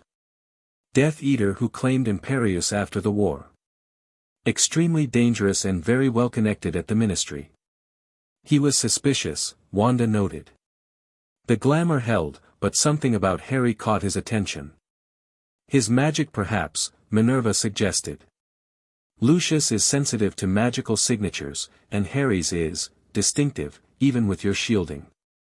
We should go to Gringotts and then leave, Wanda decided. I don't like the way he was looking at Harry. The imposing white building that housed Gringotts Bank stood at the far end of Diagon Alley. As they climbed the marble steps, Harry read the engraved warning about thievery with wide eyes. They're not really serious about that, are they? He whispered. Completely serious, Remus confirmed. Never try to steal from goblins, Harry. They have their own magic and their own justice system. Inside, the vast marble hall was staffed by goblins working at high counters. Minerva approached one, speaking quietly. After examining a letter she presented, the goblin nodded and called for another to escort them. This way for inheritance testing, their guide grunted, leading them down a side corridor to a private office. The office belonged to a senior goblin named Nagnok, who greeted them with the minimal courtesy his position required. Blood verification required, he stated without preamble, placing an ornate silver dagger and a piece of parchment on the desk. Wanda stepped forward. Before that happens, we require magical confidentiality. This verification and anything revealed by it remains between us and Gringotts, with no reporting to the Ministry or any other parties. Nagnok's eyes narrowed. Gringotts does not answer to wizard authorities regarding client accounts. However, if fraud is attempted, all confidentiality is void. No fraud, Wanda assured him. Just verification of rightful inheritance. After a moment's consideration, Nagnok nodded. Proceed. Harry approached the desk nervously. Following instructions, he pricked his finger with the silver dagger and allowed 3 drops of blood to fall onto the parchment. The blood spread, forming words in crimson that gradually turned black. Harry James Potter, son of James Fleamont Potter and Lily Evans Potter, heir to the most ancient and noble house of Potter Vaults, 687, 704, 825 properties, Potter Cottage, Godric's Hollow, damaged, Potter Manor, unplottable, London residence, 12, Whitefriars Street, investments, multiple, see attached schedule, magical guardian. Ministry appointed Albus Percival Wulfric Brian Dumbledore access restrictions, full access suspended until majority, magical guardian retains control, note. Magical signature shows anomalous binding, 73% restricted. Nagnok looked up sharply at the last line, his eyes moving to Harry with new interest. Magical binding of an heir is highly unusual. Gringotts does not recognize such restrictions as valid for inheritance purposes. Meaning? Wanda prompted. Meaning despite the Ministry appointment of a magical guardian with access control, the Potter heir can claim his inheritance directly due to the unauthorized restriction of his magical core. Nagnok seemed almost pleased by this loophole. Such binding constitutes interference with inheritance magic, which supersedes guardian authority under Goblin law. Remus and Minerva exchanged surprised looks. So Harry can access his vaults now. Despite Dumbledore's guardianship? Remus clarified. The heir can claim his key and access the trust vault immediately, Nagnok confirmed.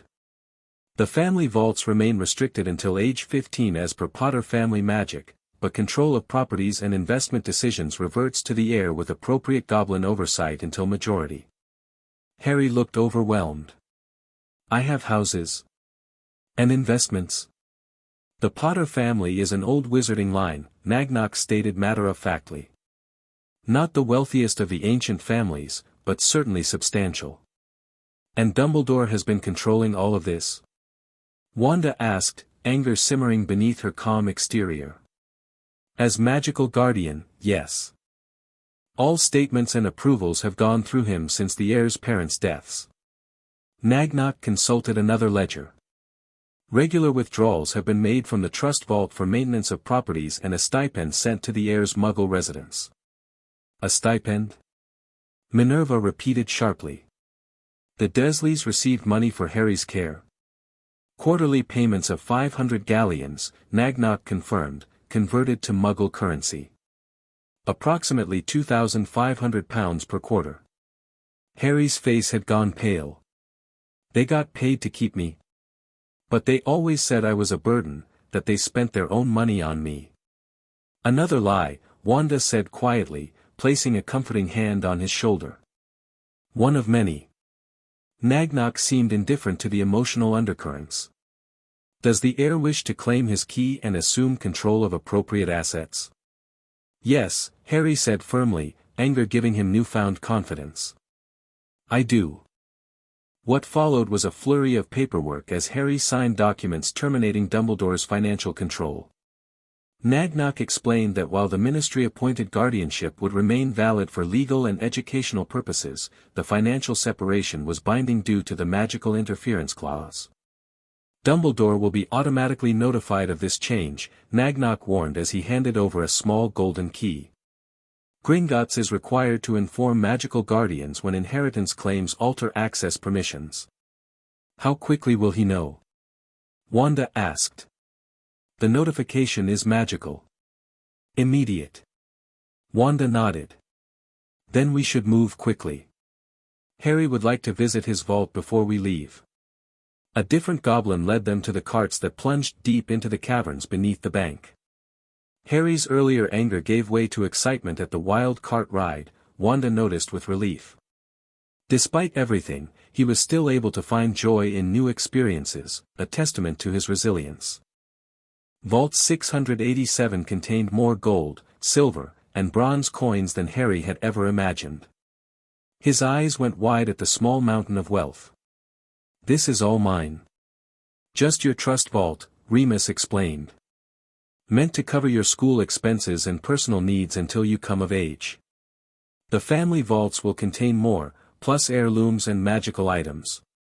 Harry filled a small pouch with coins, then hesitated. Can I see the family vaults? Just to look. The goblin shook his head. Access restricted until age 15. Potter family magic prevents entry even with heir status until then. Disappointed but understanding, Harry nodded. As they prepared to return to the surface, Wanda noticed a subtle change in the magical atmosphere, a tightening of security wards, a shift in the bank's defensive magic. Something's wrong, she murmured to Remus. The bank's defenses just heightened. Their goblin guide confirmed her suspicion moments later.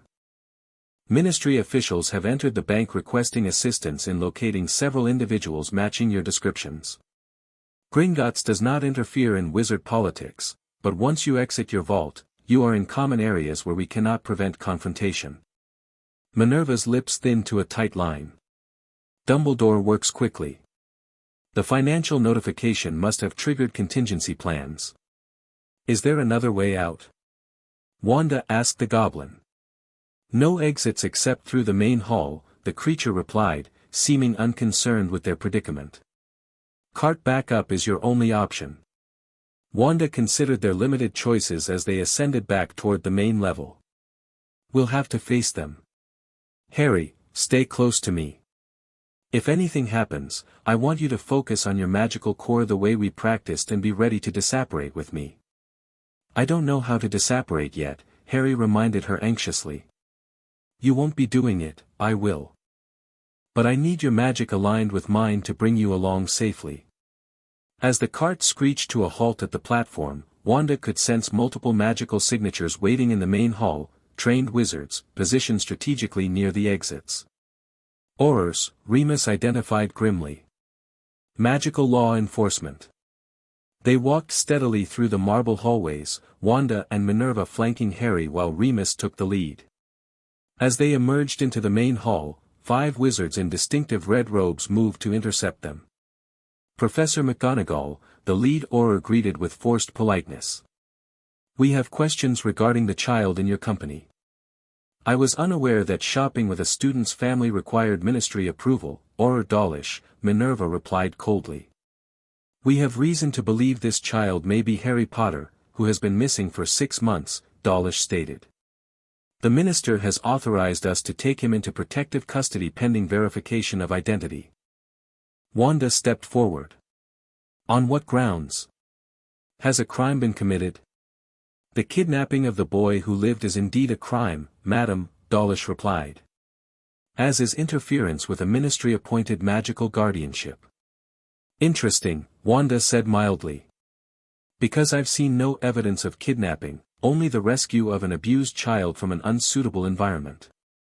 As for the guardianship, Gringotts has just recognized Harry's right to control his own inheritance due to magical interference by his supposed guardian. The Aurors exchanged uncertain glances, clearly not having anticipated this legal complexity. Regardless, Dawlish continued, regaining his composure, we have orders to escort the boy to the ministry for his own protection. And if he doesn't wish to go? Wanda challenged. He is a minor. His wishes are not relevant to ministry safety protocols. Harry, who had been listening intently, suddenly spoke up. I'm not going anywhere with you. I know what Dumbledore did to me, and I'm not letting him do it again. A murmur ran through the watching goblins and wizards conducting business in the bank. Dawlish flushed, aware that the confrontation was now public. This isn't the place for such discussions, he said in a lower voice. Come with us quietly, and we can resolve this at the ministry with appropriate privacy. There's nothing to resolve, Wanda stated firmly. Harry stays with me. Dawlish's patience visibly thinned. Madam, I don't know who you are, but interfering with Aurors in the execution of their duties is a criminal offense. Step aside now, or we will be forced to take action. Wanda felt Harry press against her side, seeking reassurance. She placed a protective hand on his shoulder, allowing just enough of her magic to surface that her eyes glinted red. I wouldn't recommend that course of action, she said quietly. Something in her tone made Dawlish hesitate, but one of the younger Aurors lost patience and drew his wand. Enough talk. Stupefy. The red stunning spell shot toward Wanda, who didn't even bother raising her hand. The spell hit an invisible barrier inches from her body and dissipated into harmless sparks. A shocked silence fell over the bank. That, Wanda said into the quiet, was a mistake. With a casual gesture, she disarmed all 5 Aurors simultaneously, their wands flying from their hands to clatter across the marble floor. Another flick of her fingers froze them in place, bound by crackling scarlet energy. Harry Potter is under my protection, she announced, her voice carrying throughout the bank. I am the Scarlet Witch, and I have seen what Albus Dumbledore did to this child. Magical bindings placed without consent or oversight. Power siphoned without permission. Years of abuse while gold from his own vaults paid for care he never received. The watching crowd shifted uncomfortably, whispers breaking out among the witnesses. Tell your ministry, tell Dumbledore, tell anyone who might think of interfering, Harry Potter is no longer a pawn in your games. He is a wizard with the right to learn his craft without bindings or limitations. Any attempt to take him by force will be met with consequences. With a twist of her magic, she released the Aurors from their binding, though she kept their wands hovering out of reach. We're leaving now, she told Dawlish. Your wands will be returned once we're gone. If you attempt to follow, I won't be so merciful next time. Remus moved to the doors, checking that the way was clear. Minerva stayed close to Harry, who was watching the proceedings with a mixture of awe and nervousness. As they moved toward the exit, Wanda sensed a different kind of magic activating, anti-apparition wards locking into place around the bank. They're sealing the building, she murmured to Minerva. Standard procedure during a security incident, Minerva confirmed. We won't be able to disapparate from inside. Wanda nodded once. Then we do this the direct way.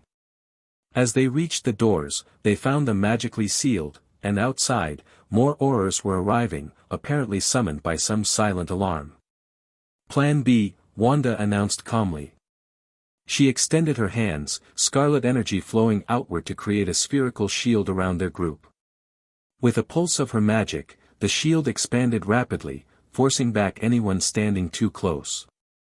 Another gesture and the bank doors blasted open, hinges shrieking in protest. Hold tight, she instructed the others. The shield became a transport bubble, lifting them several feet off the ground and propelling them forward through the ruined doorway. Outside, startled Aurors scrambled to cast spells that bounced harmlessly off the Scarlet Sphere. "Can you maintain this through Diagon Alley?" Remus asked, bracing himself against the strange sensation of flying inside Wanda's magic. "Long enough to reach the leaky cauldron," she confirmed. "From there, I can transport us directly home." They soared above the heads of shocked shoppers, the bubble moving with increasing speed toward the exit to the magical shopping district.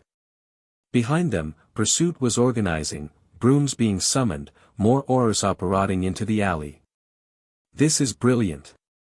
Harry exclaimed, momentarily forgetting the danger in his excitement at flying through the air. Wanda couldn't help smiling at his enthusiasm despite the circumstances. "Hold on tight, we're accelerating." The bubble shot forward, weaving between buildings and over carts. They reached the brick wall separating Diagon Alley from the leaky cauldron in record time. No need to open it conventionally, Wanda decided, and simply pushed through, her magic temporarily disrupting the enchanted barrier. They burst into the leaky cauldron, startling the lunchtime patrons. Without pausing, Wanda guided their bubble straight through the pub and out into Muggle London beyond. Only then did she lower them to the ground in a secluded alley, dissolving the transport sphere. "Everyone okay?" she asked, checking Harry first. He nodded, eyes bright with excitement. "That was amazing. Way better than a broom, I bet." Remus looked slightly green but nodded. "Effective, if somewhat dramatic." "They didn't leave us many options," Minerva noted, straightening her hat which had gone slightly askew during their flight. "But this will have consequences, Wanda. The Ministry won't overlook a public confrontation with Aurors, not to mention property damage at Gringotts." "Let them come," Wanda replied simply. "Now they know what they're dealing with."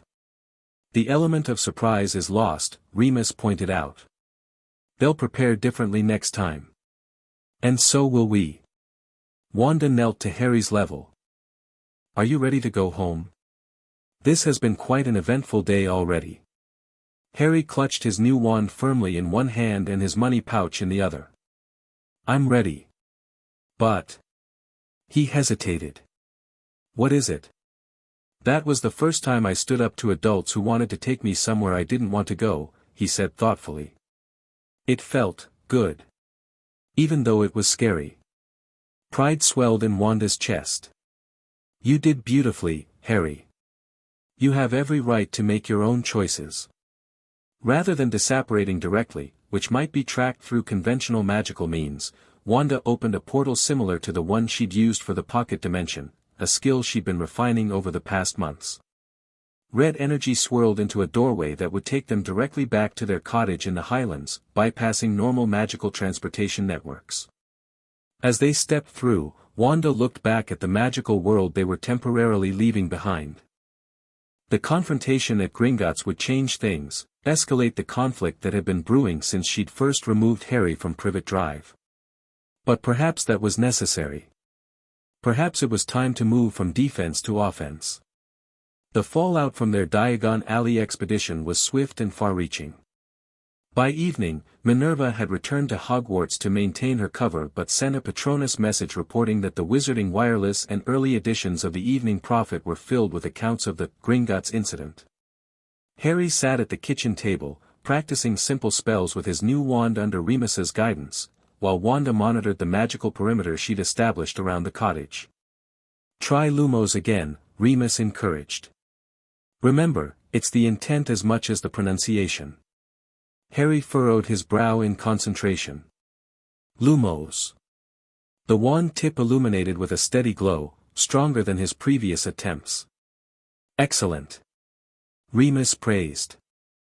"Now try controlling the intensity. Imagine the light growing brighter or dimmer as you focus." The light responded to Harry's concentration, brightening until it was almost painful to look at directly, then dimming to a soft glow. "I did it." He grinned triumphantly. "It's listening to me." "The wand is an extension of your magic," Remus explained. As your control improves, the connection strengthens. Wanda returned from her perimeter check, smiling at Harry's progress. Looking good. Ready to try something a bit more challenging? Before Harry could answer, a silvery wolf Patronus bounded through the wall, speaking with Minerva's voice, "Emergency. Order of the Phoenix mobilized. Dumbledore knows location. Multiple teams approaching from different directions. You have minutes at most." Wanda moved instantly. "Remus, emergency packs. Harry, grab your wand and cloak. We need to move now."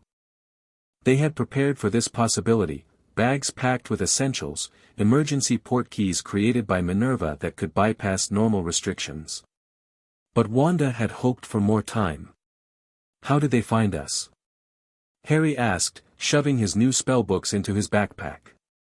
"I thought we were protected here." "Tracking charm, perhaps," Remus suggested grimly, shrinking their supplies with quick wand movements.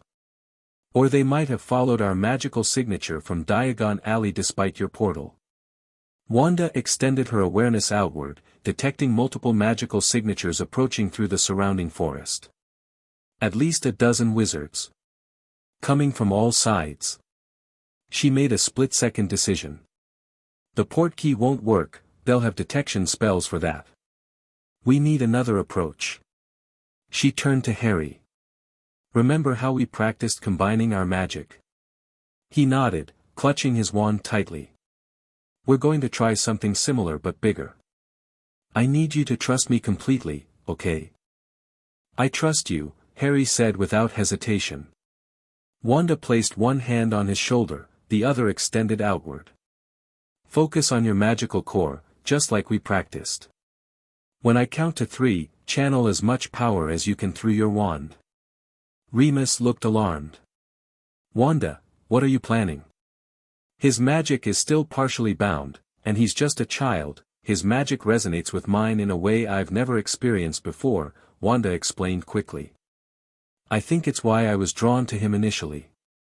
Together, we can create a displacement field that will take us somewhere they can't follow." "Where?" Remus asked.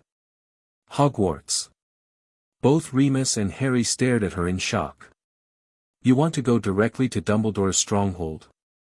Remus asked incredulously. "It's the last place they'll expect us to go," Wanda pointed out. "And Minerva is there. She can help us navigate safely while we figure out our next move. But the wards won't stop us if we come in through a dimensional fold rather than conventional magic." Wanda could feel the approaching wizards getting closer. "We're out of time. Are you with me?" Remus hesitated only briefly before nodding. "Always." "Harry?" Wanda looked down at the boy. He squared his small shoulders. "Let's do it." Wanda centered herself, drawing on her chaos magic while maintaining contact with Harry. 1, 2, 3. Harry raised his wand, face scrunched in concentration as he channeled his magic as instructed. Green energy flowed from him, meeting Wanda's scarlet power and creating a swirling vortex of combined magic.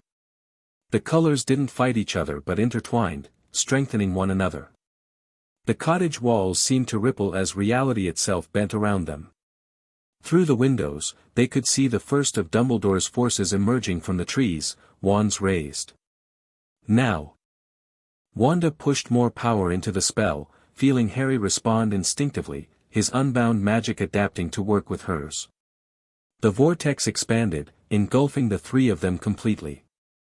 For a moment, they existed in a space between spaces, neither here nor there. Then, with a wrenching sensation, they were pulled forward through the dimensional fold. They emerged in a stone corridor lit by flickering torches. Harry staggered, drained by the magical exertion but still standing. Remus caught him before he could fall. "You did brilliantly," Wanda told Harry, steadying herself against the wall. The combined transportation had taken more out of her than she'd expected. "Rest for a moment." "Where are we?" Harry asked, looking around at the ancient stonework and moving portraits that were now staring at them in shock.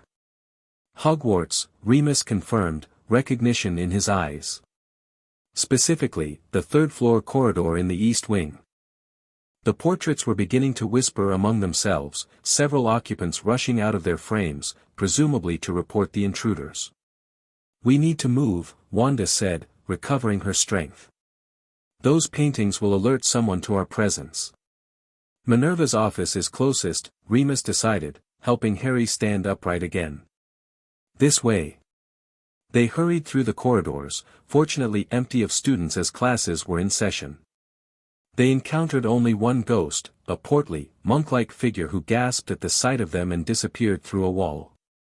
"The fat friar," Remus explained as they rounded another corner. "Hufflepuff ghost. Harmless, but he'll definitely report us." They reached Minerva's office door just as bells began to ring throughout the castle, not the normal class change bells, but a deeper, more ominous tone. "Intruder alert," Remus identified grimly. "They know we're here." Wanda didn't bother knocking. She pushed magical energy into the door, bypassing whatever locking charms protected it. The door swung open to reveal Minerva herself, standing behind her desk with wand drawn, clearly about to leave to investigate the alarm. Her eyes widened at the sight of them. "How in Merlin's name?" "No time to explain," Wanda interrupted, ushering Harry and Remus inside before closing and magically sealing the door. "Dumbledore found our cottage. We needed somewhere unexpected to regroup. So you chose Hogwarts?" Minerva looked torn between admiration and horror. "The entire castle will be locked down within minutes. Dumbledore will personally oversee the search." "Good," Wanda said, surprising everyone. "I'm tired of running and hiding. It's time for a direct confrontation." "You want to face Dumbledore here? Now?" Remus asked incredulously. "Not exactly." Wanda turned to Minerva. "We need information first. The prophecy, the full prophecy. And whatever Dumbledore knows about the magic in Harry's scar." Understanding dawned in Minerva's eyes. "You're forcing his hand." "Precisely. He wants Harry. Let him explain why, to all of us, with no more half-truths or manipulations." The castle trembled slightly as powerful magic activated throughout its structure, additional wards locking into place, staircases freezing, passages sealing. "They've implemented full security measures," Minerva noted. "No one can enter or leave until Dumbledore lifts the lockdown." "Perfect," Wanda smiled. "Then he'll have to talk to us." Harry, who had been silent during this exchange, suddenly spoke up. "I want to see the Great Hall before we meet him. And the moving staircases. And the library." When everyone stared at him, he shrugged. "If we're here anyway, I want to see the good parts first." Despite the tension, Wanda couldn't help laughing. "You have your priorities straight, Harry." Minerva's stern expression softened slightly. "The castle is secure for students, despite the alert. We could take a brief tour while waiting for Albus to realize exactly who has breached his defenses." "The marauder's son gets a proper introduction to Hogwarts," Remus said with a sad smile. "James would approve." Decision made, they left Minerva's office under her guidance, avoiding the main corridors where staff would be patrolling. Through secret passages that Remus remembered from his student days, they made their way toward the Great Hall. "Classes will have been suspended due to the security alert," Minerva explained as they walked. "Students will be confined to common rooms. So the halls should be empty." Wanda confirmed. "In theory, yes, though with over 300 students, some rule-breaking is inevitable."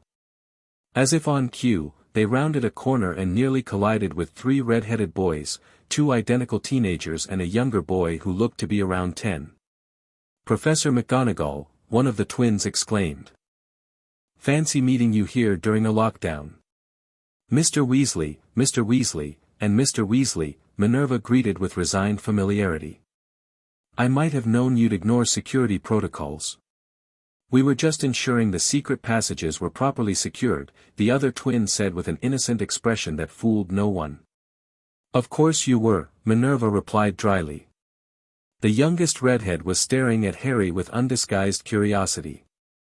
Who are you? He asked bluntly. Before anyone could stop him, Harry replied, Harry Potter. The three Weasleys' eyes went comically wide. Bloody hell, the youngest breathed. You're Harry Potter. The Harry Potter? Ron, language, one twin admonished automatically, though he too was staring at Harry in amazement. Are you really? The other twin asked.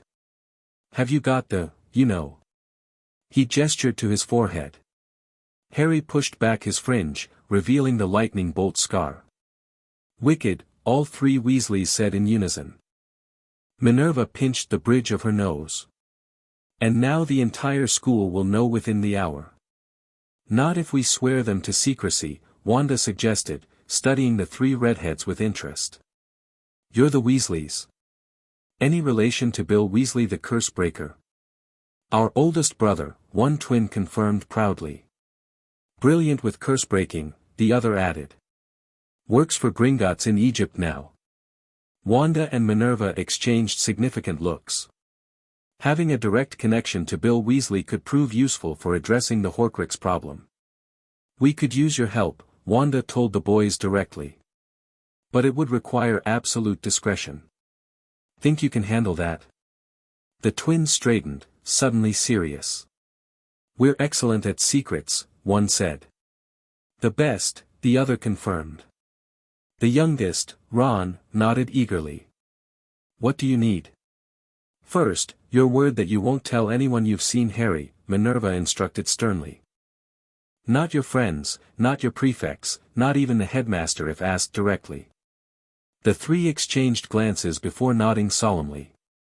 We promise, they said together. Second, Wanda continued, we need a distraction. Something that will keep the staff occupied while we make our way to a specific location. The twins' faces lit up with identical mischievous grins. Distractions are our specialty, one declared. Give us 10 minutes and the East Wing will be gloriously chaotic, the other promised. Nothing dangerous, Minerva warned. No students are to be put at risk. Professor, you wound us, the first twin said, placing a hand over his heart. We are professionals. Just some harmless chaos to keep everyone busy, his brother assured her. 5 minutes, Minerva conceded. Then we proceed to the Great Hall. The twins hurried off, already whispering plans to each other. Ron lingered, clearly fascinated by Harry. You're really him, he said again. Blimey. Where've you been? Everyone's been looking for you for months. Safe, Harry replied simply. Learning magic without someone binding it. Ron looked confused. Binding magic? What's that mean? It means, Remus explained gently, that someone tried to stop Harry's natural magic from growing normally. Like tying a plant down so it can't reach toward the sun. Horror crossed Ron's freckled face. That's awful. Who would do that? Before anyone could answer, distant explosions and flashes of multicolored light erupted from the far end of the castle. That would be Fred and George's distraction, Ron said with a note of pride. They never do anything halfway. Indeed, shouts and running footsteps could be heard as staff members rushed toward the commotion. Overhead, Peeves the poltergeist zoomed past, cackling madly and carrying what appeared to be magical fireworks. Inspired recruitment, Remus commented as they moved quickly in the opposite direction from the chaos. The Weasley twins have quite the reputation for creative mischief. Rather like some other troublemakers I once taught, Minerva replied with a pointed look at Remus. They reached the entrance hall without further incident. The massive doors to the Great Hall stood closed but unguarded, everyone apparently responding to the distraction. Ready for your first proper look at Hogwarts, Harry? Minerva asked, her hand on the door. He nodded eagerly. She pushed the doors open, revealing the magnificent Great Hall beyond, enchanted ceiling showing the afternoon sky, for long house tables, floating candles, and the impressive staff table on a raised dais. Wow, Harry breathed, taking it all in. It's even better than you described, Remus. They entered the empty hall, Harry turning in slow circles to absorb every detail. Ron stayed with them, providing additional commentary from a student's perspective. That's where the sorting hat sits at the start of term, he explained, pointing to the staff table. It tells you which house you belong in. All my family's been in Gryffindor. My parents too, Harry said. And Remus. You'll definitely be Gryffindor too then, Ron declared with certainty. Their impromptu tour continued with a visit to the moving staircases, where Harry watched in delight as the massive stone steps shifted and rearranged themselves. How do you ever get to class on time, he wondered. You learn the patterns, Ron shrugged. Or you're late a lot, like Fred and George. As they climbed to view the library from a safe distance, Wanda felt a shift in the castle's magic, a powerful presence approaching with purpose. Dumbledore, she murmured to Minerva. He's coming. Minerva nodded grimly. He'll have identified the breach by now and traced our movements through the portraits. Good, Wanda replied. I'm ready for this conversation. What about me? Ron asked nervously. Should I go? Wanda considered the boy thoughtfully. His presence was unplanned but potentially useful, a witness outside Dumbledore's direct influence. Stay if you want, she offered. But understand this might get intense. Ron squared his shoulders. I'll stay with Harry, he decided. If that's okay with him. Harry nodded, seeming pleased to have made a friend his own age. They continued toward the library, though Wanda knew they wouldn't reach it before Dumbledore intercepted them. Sure enough, as they turned into a wide corridor lined with suits of armor, the headmaster appeared ahead of them, accompanied by a sallow-faced man with lank black hair. Ah, Minerva, Dumbledore greeted, his voice calm despite the circumstances. I see you found our unexpected visitors. Albus, she acknowledged stiffly. Dumbledore's gaze moved to Harry, who instinctively stepped closer to Wanda. The old wizard's eyes held a mixture of emotions, relief, calculation, and something that might have been genuine concern. Harry, my boy. You've been greatly missed. I haven't missed you, Harry replied bluntly. Wanda placed a supportive hand on his shoulder, meeting Dumbledore's gaze directly. I believe we have some matters to discuss, Headmaster. Starting with why you bound a child's magic and siphoned his power without consent. Perhaps this conversation would be better continued in my office, Dumbledore suggested, rather than in a corridor where we might be overheard. No more private conversations, Wanda countered. No more secrets.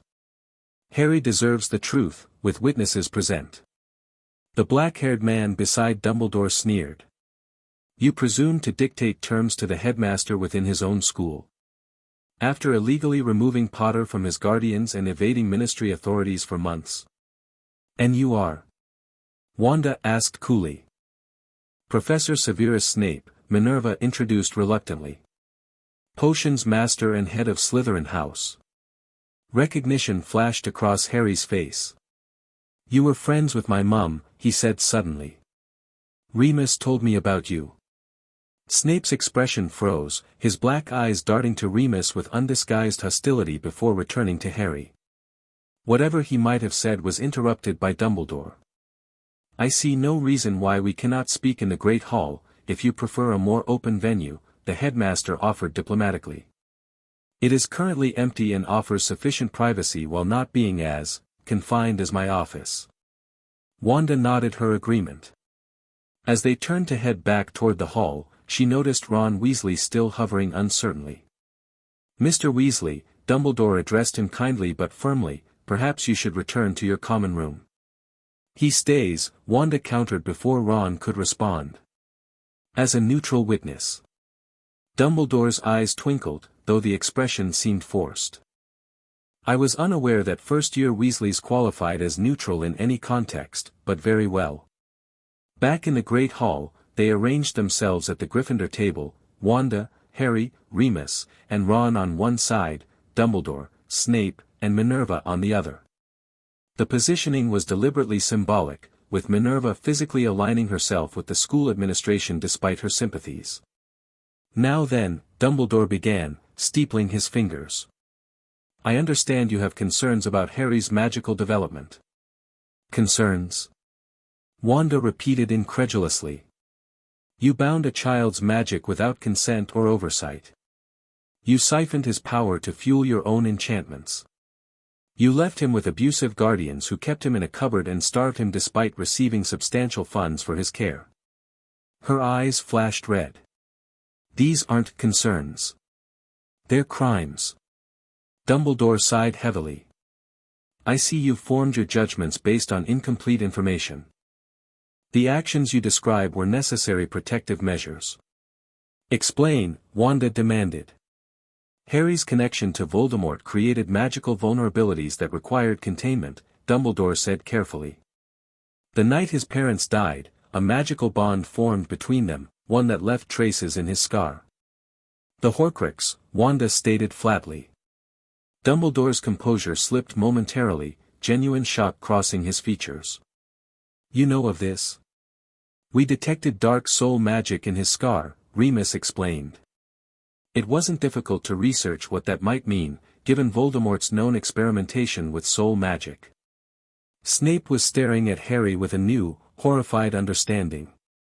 Minerva too looked shaken, confirming Wanda's suspicion that Dumbledore hadn't shared this information even with his closest staff. "What's a Horcrux?" Harry asked, his young voice cutting through the tension. Dumbledore hesitated, clearly uncomfortable discussing such dark magic with a child present. "It's a container for a piece of someone's soul," Wanda explained when no one else would. "Created through dark magic and murder. Voldemort apparently created one accidentally the night he tried to kill you. I have a piece of him, in me." Harry looked nauseated. "It's contained," Wanda assured him quickly. "And we're going to remove it." "That may not be possible without great risk to Harry," Dumbledore cautioned. "Which is precisely why the bindings were necessary, to prevent the fragment from influencing his developing magic." "And the siphoning?" Wanda pressed. "How does draining his magic to power your enchantments protect him?" For the first time, Dumbledore looked genuinely uncomfortable. "The blood protection created by Lily's sacrifice required anchoring. By channeling a portion of Harry's magic into protective wards at Privet Drive and certain other locations, I created a network of safeguards against Voldemort's remaining followers." "Without consent," Wanda reiterated. "Using a child as a magical battery. I did what was necessary to ensure Harry's survival in a world still filled with those who would harm him," Dumbledore insisted. "The prophecy," "Ah yes, the prophecy," Wanda interrupted. "The full prophecy that you've kept secret from everyone, including those most affected by it. I think it's time Harry heard exactly what fate you've been preparing him for." Ron was listening with wide eyes, clearly struggling to follow the implications but recognizing the historical significance of what he was witnessing. Dumbledore's gaze grew heavy. "There are things that should not be shared broadly until the appropriate time. Harry's life, Harry's prophecy, Harry's choice," Wanda stated firmly. "No more secrets." After a long moment, Dumbledore nodded reluctantly. "Very well." He drew his wand, a distinctive elder one that radiated ancient power, and conjured a misty pensieve in the center of the table. With deliberate movements, he extracted a silvery memory from his temple and placed it in the swirling surface. A figure rose from the mist, a woman with enormous glasses and a shawl-draped figure, speaking in a harsh, raspy voice unlike her normal tones. "The one with the power to vanquish the Dark Lord approaches. Born to those who have thrice defied him, born as the seventh month dies. And the Dark Lord will mark him as his equal, but he will have power the Dark Lord knows not. And either must die at the hand of the other, for neither can live while the other survives. The one with the power to vanquish the Dark Lord will be born as the seventh month dies." The figure sank back into the mist, leaving a profound silence in its wake. Harry stared at the space where the prophecy had appeared, his young face too solemn for a child his age. "Either must die at the hand of the other," he repeated quietly. "That means..." I have to kill him, or he'll kill me. There's no other way. That is my interpretation, yes, Dumbledore confirmed gently. And the power he knows not? Wanda asked. What did you believe that to be? Love, Dumbledore said simply. Harry's capacity for love, despite all he has endured, is his greatest strength and the one power Voldemort has never understood. Wanda exchanged a look with Remus, both thinking the same thing. If love was Harry's prophesied power, why keep him in an environment devoid of it for 6 years? The prophecy says Harry has the power to vanquish the Dark Lord, Wanda noted.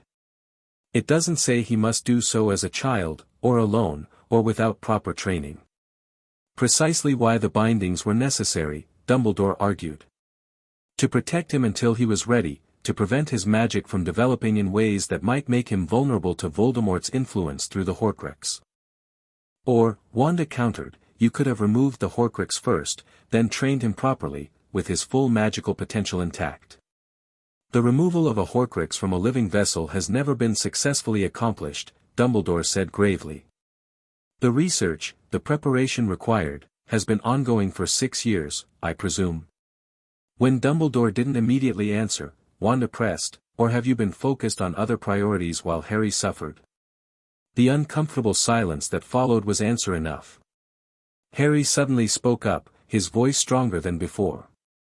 I want to know everything. About my parents, about Voldemort, about this Horcrux in my scar. No more secrets. His green eyes, so like his mother's, met Dumbledore's blue ones without flinching. I deserve that much, don't I? Something in Dumbledore's expression shifted, a subtle softening, perhaps even a flash of shame. Yes, Harry. You do indeed deserve that much, and more. Then tell me, Harry insisted. All of it. Snape, who had been silent throughout most of the exchange, suddenly spoke. The boy is right. When everyone turned to him in surprise, he continued reluctantly, secrets and manipulations have served no one well in this matter. Least of all Lily's son.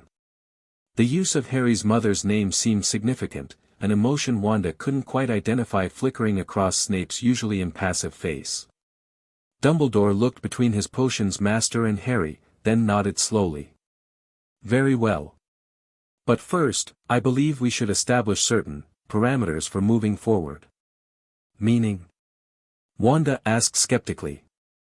Harry's safety must remain the priority, Dumbledore stated. Whatever our disagreements about methods, we share that goal. Agreed, Wanda said. Which is why he stays with me, under my protection, while we address the Horcrux issue. Dumbledore hesitated. The Ministry will not recognize your guardianship. Legally, you allowed a child to be abused for years while his inheritance paid for care he never received, Wanda interrupted. Do you really want to discuss legalities, Headmaster? Another uncomfortable silence followed. Perhaps, Minerva suggested cautiously, a compromise. Harry remains with Wanda as his primary caregiver, but with structured access to Hogwarts resources for both his education and research into the Horcrux removal. And no attempts to rebind his magic or reinstate the siphoning, Remus added firmly. Dumbledore stroked his long beard thoughtfully. And if I agree to these terms, you would permit me to assist in Harry's magical education and in developing strategies to address the prophecy? As one of several mentors, yes, Wanda clarified. Not as the sole authority. Harry's training will be balanced, conventional wizarding techniques alongside the natural development of his innate abilities. Harry looked between them, following the negotiation with intense concentration. Do I get a say in this? Of course you do, Wanda assured him immediately. What would you prefer, Harry? Dumbledore asked gently. Harry straightened, suddenly looking older than his nearly 7 years. I want to stay with Wanda. She's the first person who ever really protected me. He glanced at Remus. And I want Remus and Professor McGonagall to keep teaching me too. His gaze shifted to Dumbledore, hardening slightly. I want to learn about the prophecy and how to fight Voldemort. But I don't trust you yet. You hurt me. He touched his chest, where the magical bindings had constrained his core. I felt it, even when I didn't know what it was. It was like being trapped in the cupboard, but inside myself. The simple, honest assessment hit harder than any of Wanda's accusations. Dumbledore's age seemed to catch up with him all at once, his shoulders slumping slightly. I owe you an apology, Harry, he said quietly. My intentions were to protect you, but I failed to consider the full impact of my actions. For that, I am truly sorry. Harry nodded, accepting the apology without immediately forgiving. Then help fix it. Help get rid of the Horcrux without hurting me more. I will, Dumbledore promised. With your guardian's cooperation. He inclined his head toward Wanda. Ron Weasley, who had been watching the entire exchange with wide-eyed fascination, suddenly blurted out, "Blimey, Harry, your life is complicated." The unexpected comment broke the tension, bringing a genuine smile to Harry's face. Yeah, a bit. Mr. Weasley, Dumbledore addressed the redhead kindly, you have shown remarkable patience during a rather adult conversation. May I count on your discretion regarding what you've heard today? Ron nodded solemnly. I won't tell anyone. Well, except Fred and George since they already know Harry's here, but they can keep secrets too. See that they do, Minerva said sternly. This situation requires the utmost sensitivity. The discussion continued, establishing preliminary plans for Harry's education and the research into Horcrux removal. Bill Weasley would be contacted discreetly, his curse-breaking expertise potentially valuable. Snape, surprisingly, offered his assistance with certain aspects of the dark magic research, though his manner remained cold and distant. Throughout it all, Wanda maintained a vigilant awareness of Dumbledore's magical signature, watching for any sign of duplicity or hidden agenda. She detected genuine remorse, but also calculation. The headmaster was adapting his strategy, not abandoning it entirely. As the meeting concluded, Dumbledore made one final request. I would ask that you consider staying at Hogwarts tonight, in guest quarters. The castle's protections remain unmatched, and after your dramatic entrance, it would be prudent to allow certain excitements to settle before departing. Wanda exchanged glances with Remus. The suggestion made tactical sense. Dumbledore's forces would still be watching their cottage and other potential hideouts. A night at Hogwarts would give them time to plan their next move while remaining under powerful protections. One night, she agreed. With my own additional wards on our quarters. Dumbledore nodded. Of course. As they rose to follow Minerva to the guest wing, Ron approached Harry hesitantly. Will you be here tomorrow too? Maybe we could, I dunno, play some wizard chess or something. Harry looked to Wanda, who nodded her permission. I'd like that, he told Ron with a smile. The boys exchanged slightly awkward goodbyes, the beginning of what might become Harry's first friendship with a child his own age. Walking through Hogwarts' ancient corridors toward their temporary accommodations, Wanda reflected on the day's developments. They had forced Dumbledore to reveal the full prophecy and acknowledge his questionable actions regarding Harry. They had established a tentative framework for moving forward that preserved Harry's freedom while accessing needed resources. Most importantly, they had shifted from running to confronting, from reactive to proactive. The war for Harry Potter's future was far from over, but for the first time, they were fighting it on something closer to equal terms. As they settled into their guest quarters, a comfortable suite with a common area and 2 bedrooms, Harry approached Wanda with a thoughtful expression. We're going to stay and fight, aren't we? He asked. Not just keep running away. Wanda nodded, sitting beside him on a windowsill overlooking the castle grounds. Yes. Sometimes running is necessary for safety, but eventually you have to stand your ground. Harry nodded, his eyes drifting to the sweeping vista of Hogwarts grounds. I think I'm ready for that. He paused, then added quietly, thanks for finding me, Wanda. For getting me out of that cupboard. Wanda wrapped an arm around his shoulders, pulling him into a gentle hug. Finding you was the best thing that's happened to me since I arrived in this world, Harry Potter. As darkness fell over Hogwarts, plans were being made throughout the castle, by Dumbledore in his tower office, by Death Eater sympathizers receiving news of Harry's appearance, by the ministry officials scrambling to respond to the day's events.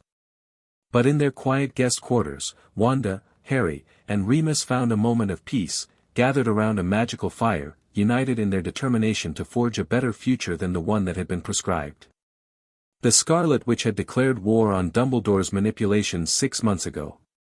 Tonight, they had won an important battle.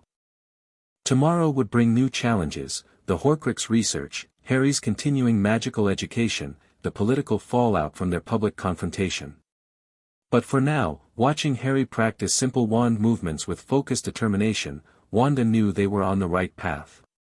Not running any longer, but moving forward with purpose, toward freedom, toward healing, toward a future where Harry Potter would face his destiny with his full power intact and people who truly cared for him by his side. Chapter 3, The greater good morning light streamed through the windows of their Hogwarts guest quarters, painting golden stripes across Harry's sleeping face. Wanda watched him from the doorway, struck by how peaceful he looked. For a moment, he was just a boy, not the subject of prophecies or the vessel of dark magic or the center of a magical power struggle. Just Harry. A knock on the outer door interrupted her thoughts. Remus opened it to find Minerva McGonagall waiting with a breakfast tray. "I thought you might prefer to eat here rather than brave the Great Hall," she explained, setting down plates of toast, eggs, and fresh fruit. "Word of Harry's presence has spread throughout the school despite our best efforts." "The Weasley boys?" Wanda asked, accepting a cup of tea. "Actually, no. The portraits reported to the headmaster, who informed the staff, and from there." Minerva sighed. "Hogwarts rarely keeps secrets for long." Harry emerged from his bedroom, hair sticking up in all directions. "Morning," he mumbled, eyes lighting up at the sight of breakfast. Some habits from his days of food scarcity died hard. As they ate, Minerva outlined the day ahead. "Albus has assembled a research team to address the issue in Harry's scar. Bill Weasley arrived by flu at dawn, he's taken leave from Gringotts.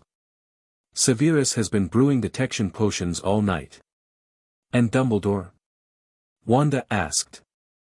"In his office, reviewing texts from the Department of Mysteries that were delivered this morning." Minerva's expression tightened. "He's motivated, I've never seen him work with such urgency. Nothing like being caught in magical child abuse to light a fire under someone," Remus muttered. Harry looked up from his toast. "Will it hurt? Getting the Horcrux out?" The adults exchanged uncomfortable glances. "We don't know yet," Wanda answered honestly. "But whatever happens, I'll be right there with you." "We all will." Harry nodded, seemingly satisfied with this answer. "Can I see more of the castle today? And maybe meet Ron again?" "I've arranged for young Mr. Weasley to be excused from classes this morning," Minerva confirmed. "I thought having a friend might make today easier."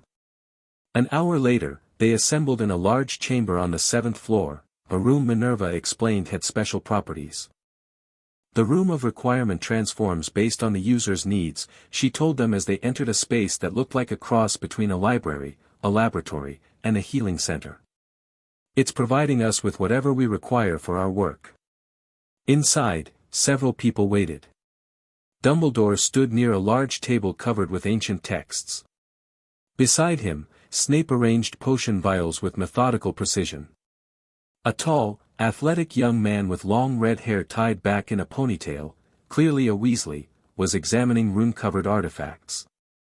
And leaning against a bookshelf, looking distinctly uncomfortable in the academic setting, was a grizzled man with a magical eye that swiveled independently of his natural one. "Alastair," Remus greeted with surprise. "Lupin," the man growled in response. "Heard you'd gone rogue. Good for you." "Harry," Dumbledore said warmly, "I'm pleased you could join us. I believe you've met everyone except Bill Weasley, our curse-breaking expert, and Alastair Moody, one of our finest aurors who has agreed to assist with security." Harry nodded politely to everyone, though he kept close to Wanda's side. "I've got Ron waiting outside," Bill told Harry with a friendly smile. "Once we've got the initial assessment done, maybe you two can hang out for a bit before the actual procedure." "Procedure," Harry repeated nervously. "Just a thorough magical examination to start," Bill assured him. "Nothing invasive yet." The Cursebreaker's easy manner seemed to relax Harry slightly. With gentle guidance, they had him sit on a cushioned chair in the center of the room while the adults conferred nearby. "I've been reviewing the texts on Horcruxes," Dumbledore explained quietly. "What we face is unprecedented. A living Horcrux has never been documented, let alone the removal of one. Conventional curse-breaking approaches would likely kill the host," Bill added grimly. "The soul fragment anchors itself to the living magic of the vessel. Which is why we need to try something unconventional," Wanda stated. She turned to Dumbledore. "Your binding spells on Harry, how exactly did they work? Did they isolate portions of his magic from the Horcrux's influence?" Dumbledore looked momentarily surprised by the question, then thoughtful. "Yes, essentially. The bindings created magical compartmentalization, preventing the fragment from accessing Harry's core completely. Could similar barriers be used to isolate the fragment itself, rather than Harry's magic?" Wanda pressed. "Theoretically." Dumbledore stroked his beard. "Yes, if we could identify the precise magical signature of the Horcrux distinct from Harry's own." "That's where I come in," Snape interjected, holding up a vial of iridescent blue potion. "This will temporarily enhance magical signatures, making them visible and distinguishable to those with the proper training. And my chaos magic can then separate the intertwined energies," Wanda concluded. "I've done similar work before, pulling one consciousness from another." "With a living person?" Moody asked skeptically. "With an artificial being powered by an infinity stone," Wanda replied. When everyone looked confused, she added, "Different reality, similar principle. Energy separation without destroying either source." Dumbledore's eyes lit with interest. "Your magic truly operates on principles outside our understanding." "Which is exactly what we need," Bill said eagerly. "Conventional magic created this problem, unconventional magic might solve it." They developed a plan. Snape's potion would make the magical signatures visible, Bill would use curse-breaking techniques to identify the precise boundaries between Harry's magic and the Horcrux, Dumbledore would create containment barriers similar to his original bindings but targeted only at the fragment, and Wanda would physically separate the energies. "I want to try something first," Wanda said, approaching Harry. "May I check your scar?" "Just with my magic." Harry nodded, and Wanda placed her fingertips gently against the lightning bolt mark. Red energy glowed softly as she connected with the magic within. What she found made her blood run cold. "It's active," she said sharply. "More active than before." "Active how?" Dumbledore moved closer, suddenly alert. "It's reaching. Searching." Wanda focused more intently. "There's a connection stretching from it, thinning but strengthening, like it's trying to find something." Dumbledore and Snape exchanged alarmed looks. "The Dark Lord always had a connection to his Horcruxes," Snape said quietly. "If this one is becoming more active." "He's getting stronger," Moody concluded grimly. "Or closer." The implications hung heavy in the air. If Voldemort was indeed returning to power somewhere, the fragment in Harry's scar might be responding, reaching out to its maker. "We need to act quickly," Dumbledore decided. "Today, if possible." "I need to prepare Harry first," Wanda insisted. "He deserves to understand what we're doing." Bill nodded in agreement. "Ron's waiting outside. Give Harry some time with him while we finalize the preparations. A bit of normalcy before we attempt this." With reluctance, Dumbledore agreed. Harry went to join Ron in an adjacent chamber the room had created, a comfortable space with wizard chess, exploding snap, and other games to keep them occupied. Once Harry was out of earshot, Wanda turned to the assembled experts. What aren't you telling me? About the connection to Voldemort? Dumbledore sighed heavily. I've had concerns for some time that the connection might work both ways. That as Harry grows stronger, the link between them could allow Voldemort to access his thoughts, perhaps even possess him under certain circumstances. Which is why you bound his magic, Wanda realized. Not just to protect him from the Horcrux's influence, but to prevent Voldemort from using the connection. That was part of my reasoning, yes, Dumbledore admitted. Wanda processed this new information. All the more reason to remove it entirely rather than continuing to suppress Harry's natural abilities.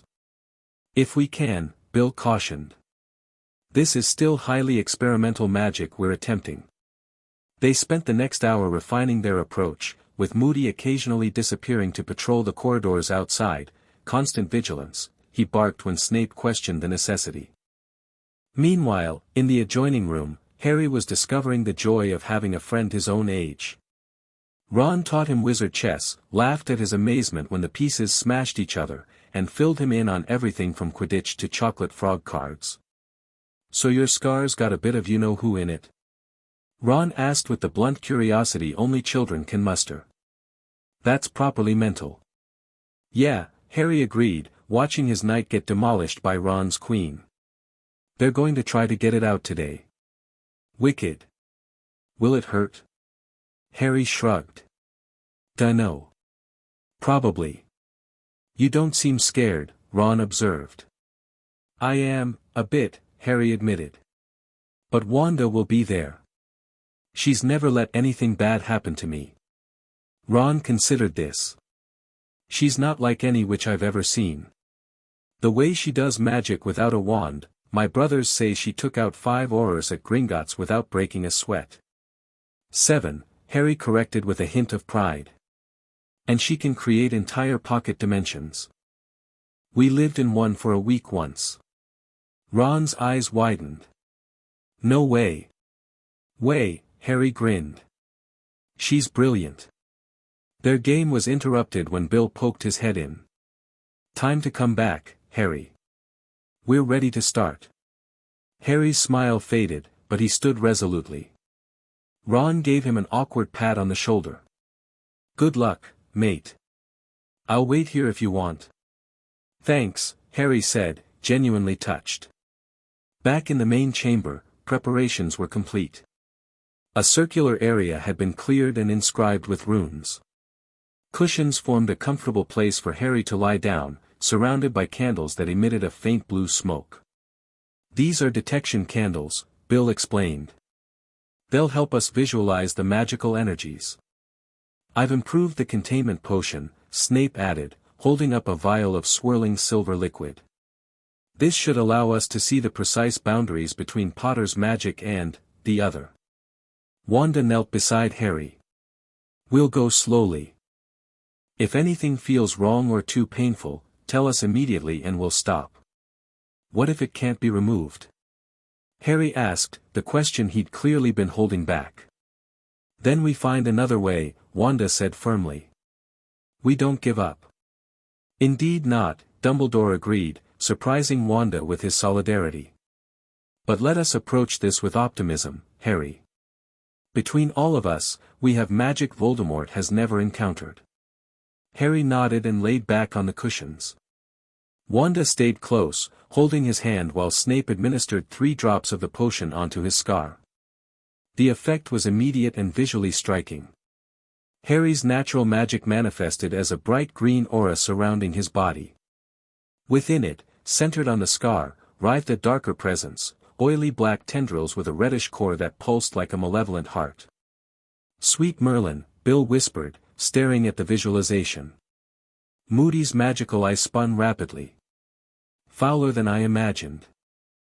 Dumbledore's face showed genuine distress as he saw the full extent of what had lived within Harry all these years. Oh, my dear boy. I am so sorry. Wanda squeezed Harry's hand. Can you feel it more clearly now? Harry nodded, face pale. It's angry. It knows what we're trying to do. As if confirming his words, the dark presence seemed to pulse more strongly, its tendrils digging deeper into Harry's green aura. "We need to move quickly," Snape warned. "The visualization potion is causing the fragment to react defensively." Dumbledore began casting complex containment charms, similar to the bindings he'd once placed on Harry but now precisely targeted at the Horcrux. Golden light formed a net around the dark mass, preventing it from spreading further but not yet separating it. Bill moved in next, using Cursebreaker techniques to identify the exact points where the Horcrux had anchored itself to Harry's magic. He traced runes in the air that glowed white-hot before settling onto specific junctures. "There," he said after several tense minutes. "Those are the primary connection points. 7 in total." 7, Dumbledore repeated grimly. "A magically significant number. Deliberate, even in this accidental Horcrux creation." Wanda studied the pattern, understanding now what needed to be done. "Harry, I'm going to use my magic now. It will feel strange, like something pulling inside your head. Try to stay calm and keep breathing evenly." Harry nodded, his small face set with determination that no 7-year-old should have to muster. Wanda positioned her hands on either side of Harry's head, not quite touching, as scarlet energy began to flow from her fingers. Unlike her usual rapid movements, this was delicate work, her magic carefully inserting itself between the green of Harry's aura and the black of the Horcrux. "The fragment is resisting," Snape observed as the dark mass writhed more violently. "Keep the containment steady," Wanda instructed Dumbledore, who nodded and reinforced his golden net. With painstaking precision, Wanda began to separate the energies, her scarlet magic forming a barrier between Harry's life force and the parasitic presence. Where Bill had identified connection points, she focused extra power, gradually loosening the Horcrux's grip. Harry whimpered as the first anchor point broke free, but he bit his lip and nodded for her to continue. "You're doing brilliantly," she encouraged him. 3 points free already." The room's atmosphere grew heavier as the fragment fought against its extraction. The candles flared with blue flame, and the runes on the floor began to glow more intensely. "Something's wrong," Moody growled suddenly, his magical eye fixed not on Harry but on the door. "Someone's approaching, magical signature unlike anything I've seen before." Dumbledore couldn't break his concentration on the containment spell. "Who?" "Quirrell," Moody identified with confusion. "But not just Quirrell. Something else, something inside him." Snape's face drained of color. "It can't be." Before anyone could respond, the door burst open. Professor Quirrell stood there, but his usual nervous demeanor was gone. His eyes glowed red, and his movements had an unnatural fluidity. "The boy," he said in a voice that wasn't entirely his own. "I feel it, my soul, calling to me." "Voldemort," Dumbledore breathed, maintaining his spell through sheer willpower despite the shock. "Possession," Wanda realized immediately, recognizing the signs from her own experience with mind manipulation. The Horcrux in Harry's scar pulsed violently at Quirrell's arrival, the tendrils straining toward him like a plant seeking sunlight. "Don't break the containment," Wanda ordered sharply. "We're too far in the process, it could kill Harry if we stop now." Moody and Bill immediately moved to intercept Quirrell/Voldemort, but they were blasted back by a wave of dark magic that radiated from the possessed professor. "My soul piece recognizes its master," Quirrell/Voldemort said, advancing into the room. "How convenient that you've prepared it for extraction. It will return to me now." The fragment in Harry's scar writhed more violently, fighting against Wanda's and Dumbledore's magic with renewed strength. Harry cried out in pain. "Keep going," he gasped to Wanda. "Get it out." Wanda nodded grimly and redoubled her efforts, scarlet energy flaring more brightly as she continued the delicate extraction while monitoring the new threat. Snape moved to stand between Quirrell and Harry, wand raised. "You shall not touch the boy." Quirrell laughed, a chilling sound that carried echoes of another, higher voice beneath it. "Severus, my slippery friend. Still playing both sides?" With casual brutality, he sent Snape flying across the room with a flick of his wand. Dumbledore was caught in an impossible position, unable to release the containment spell without endangering Harry, yet needed to defend against this new threat. "Alastair," he called. "We must keep him away from Harry until the extraction is complete." Moody was already back on his feet, sending a barrage of curses at Quirrell that the possessed man deflected with unnatural speed. "Wanda," Harry gasped through clenched teeth. "It's fighting harder. It wants to go to him." "Let it," Wanda realized suddenly. "We can use that pull." She adjusted her approach, maintaining the separation of energies but no longer fighting against the Horcrux's desire to move toward Voldemort. Instead, she channeled that momentum, guiding the extraction along the very path the fragment was trying to take. "Dumbledore," she called. "Modify the containment to allow directional movement, toward Quirrell but not back into Harry." The headmaster understood immediately, shifting his golden net to create a one-way channel. The battle around them intensified. Bill had recovered and joined Moody, both casting defensive spells to keep Quirrell at bay. Snape too had rejoined the fight, blood streaming from a cut on his temple, but his wand worked precise and lethal. Yet Quirrell/Voldemort fought with the power of two beings, dark magic pouring from his wand in waves that gradually pushed the defenders back. Almost there, Wanda told Harry, who was pale and sweating but still conscious. 3 more anchor points. "It burns," he gasped. "I know. You're so brave. Just a little longer." 2 more anchor points released. Just one remaining, the deepest one, connected directly to Harry's magical core. Quirrell broke through the defensive line, sending Bill crashing into a bookshelf that collapsed under the impact. Moody was on one knee, bleeding from multiple wounds but still casting shield charms. Snape stood his ground, dark eyes blazing with a hatred that seemed both professional and deeply personal. "Stand aside," Quirrell/Voldemort commanded. "I think not," Snape replied coldly, casting a spell so dark that purple flames erupted from his wand. Quirrell screamed, a dual-voiced sound of rage and pain, but kept advancing. Wanda focused entirely on the final anchor point, pouring more of her chaos magic into breaking this deepest connection. The fragment was fighting desperately now, sensing both freedom and its master's presence. "Last one, Harry," she encouraged. "Push against it with me." Harry, incredibly, managed to focus through his pain. His green magic flared brighter, pushing against the dark tendril from within while Wanda pulled from without. With a sound like ice cracking, the final anchor broke. "Now!" Wanda shouted to Dumbledore. Together, they directed the fully separated Horcrux fragment away from Harry, maintaining the containment barrier around it as it soared across the room, directly toward Quirrell. The possessed professor's face transformed into an expression of hungry triumph. "Yes. Come to me." But instead of the controlled reintegration he clearly expected, something very different occurred when the contained Horcrux fragment made contact with him. 2 soul pieces of the same being, one bound to an unwilling host through possession, one freshly extracted and magically volatile, collided in a catastrophic magical reaction. Quirrell screamed as black energy erupted around him, his body unable to contain the magical feedback. A shadow rose from him, a wraith-like face with glowing red eyes and serpentine features that howled in fury and pain. Voldemort's spirit, forced out by the collision of incompatible soul magics. Wanda acted instinctively, dropping her extraction magic now that Harry was free and instead casting a containment spell around the writhing wraith. Red energy encased the spirit, preventing its escape. "Dumbledore," she called. "Can you banish it?" The headmaster raised his wand, channeling power that made the air itself vibrate.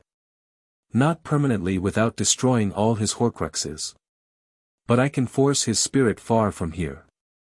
Together, they cast a combined banishment, Dumbledore's ancient magic merging with Wanda's chaos power. The contained wraith shrieked as it was compressed, then catapulted through dimensions, cast far from Hogwarts to some distant corner of the world. Quirrell collapsed, his body smoking slightly from the magical backlash. Snape moved quickly to check him. Alive, but his mind is gone," he reported grimly. The Dark Lord's possession combined with the Horcrux collision destroyed his consciousness. Wanda was already back at Harry's side, examining him with her magic. The scar remained, but the dark presence was gone completely. His green aura flowed clean and bright, no longer contaminated. "It's done," she said with profound relief. "The Horcrux is gone." Harry opened his eyes, blinking in confusion. "I feel lighter. Like something heavy was on me all the time and now it's not." "That's exactly what happened," Wanda smiled, brushing his hair back from his forehead. The room gradually stabilized as the immediate crisis passed. Dumbledore looked exhausted but satisfied as he joined them by Harry's side. "Remarkable work," he told Wanda with genuine respect. "I could not have achieved this alone." "None of us could have," she acknowledged, a tentative truce in her voice. "It took all of our different magics together." Moody was securing the unconscious Quirrell while Bill tended to his own injuries. Snape remained standing, his dark eyes fixed on Harry with an unreadable expression. "Is it really gone?" Harry asked, sitting up carefully. "The piece of him that was in me?" "Completely," Dumbledore confirmed after casting his own diagnostic spell. "Though I fear this encounter confirms what I have long suspected, Voldemort has created multiple Horcruxes, not just the one that resided in you accidentally." "Which means he can still return," Wanda concluded. "Yes, but he is significantly weakened by today's events. The collision of soul fragments will take him considerable time to recover from." Harry looked between them. "So it's not over?" "No," Dumbledore said gently. "But you are now free of his direct influence, which is an immense victory." Remus, who had been providing shield support during the battle, came to Harry's side and helped him stand. "How do you feel physically?" "Tired. Sore." Harry touched his scar. "It doesn't hurt anymore though." "It always used to hurt a little, all the time." "I thought that was normal." The adults exchanged pained looks at this simple statement. "What happens now?" Harry asked, looking to Wanda. Before she could answer, the door burst open again. This time, it was Minerva McGonagall, followed by several other professors with wands drawn. "We felt the magical disturbance throughout the castle," she explained, taking in the destroyed room and injured occupants with a quick, assessing glance. "The students have been secured in their common rooms." "Excellent, Minerva," Dumbledore nodded. "We've had an encounter with Voldemort, though I believe the immediate danger has passed." "Voldemort?" she repeated, aghast. "Here." "How?" "Possessing Quirrell," Snape explained. "Likely for months, given the progressive deterioration I've observed in him." While the Hogwarts staff absorbed this shocking news, Wanda led Harry to a chair away from the center of activity. "You need rest," she told him. "Your body and magic have been through tremendous strain. But I'm free of it now." "Really free?" "Really free," she confirmed. "And with the rest of the bindings removed, your magic can finally develop naturally." Harry smiled tiredly. "Good. I want to learn everything. Especially if I still have to face him someday." His matter-of-fact acceptance of this responsibility made Wanda's heart ache. Even freed from the Horcrux, the prophecy still hung over him. "You won't face him alone," she promised. "Not ever." As the chaos of the aftermath continued around them, Quirrell being levitated to the hospital wing, staff receiving hurried explanations, damage being repaired, Dumbledore approached them again. "Harry, Ms. Maximoff," he addressed them formally. "I believe we need to discuss arrangements for the future. Today's events have changed many things." Wanda nodded. "They have. The protection your mother provided still exists within your blood, Harry," Dumbledore explained. "But without the siphoning to power external wards, it now protects only you personally. This is actually advantageous in many ways." "Meaning?" Wanda prompted. "Meaning Harry no longer needs to reside with blood relatives for protection. His safety can be ensured through other means, properly constructed wards around whatever home you choose, combined with his now unbound magic and your formidable protection. Harry's eyes widened. You're not going to try to send me back to the Dursleys? No, Harry, Dumbledore said softly. That chapter is closed. I was wrong to insist on that arrangement for so long. The admission clearly cost the proud wizard, but it seemed genuine. I propose the following, he continued. Harry remains under Ms. Maximoff's guardianship, with you both residing in a secure location of your choosing. Hogwarts resources will be available for Harry's education until he officially begins as a student at age 11. In return, you both work with us to prepare for the eventuality of Voldemort's return. And the Ministry? Wanda asked. They were quite eager to take Harry into protective custody yesterday. Dumbledore's eyes twinkled slightly. I believe today's events will give me sufficient leverage with Minister Fudge to ensure official recognition of your guardianship. The Ministry tends to become quite cooperative when reminded of actual threats like Voldemort rather than perceived ones. Wanda considered the offer. It was more than she had expected, a complete reversal from his previous insistence on controlling Harry's life and magic. What about the remaining Horcruxes? She asked. If Voldemort made more, they need to be found and destroyed before he can fully return. Indeed, Dumbledore agreed. I have suspicions about some possible vessels. With your unique magical abilities, we might locate and destroy them more effectively than I could alone. It was as close to a partnership offer as the powerful wizard was likely to make. Harry. Wanda turned to the boy. What do you think? It's your future we're deciding. Harry looked between them thoughtfully.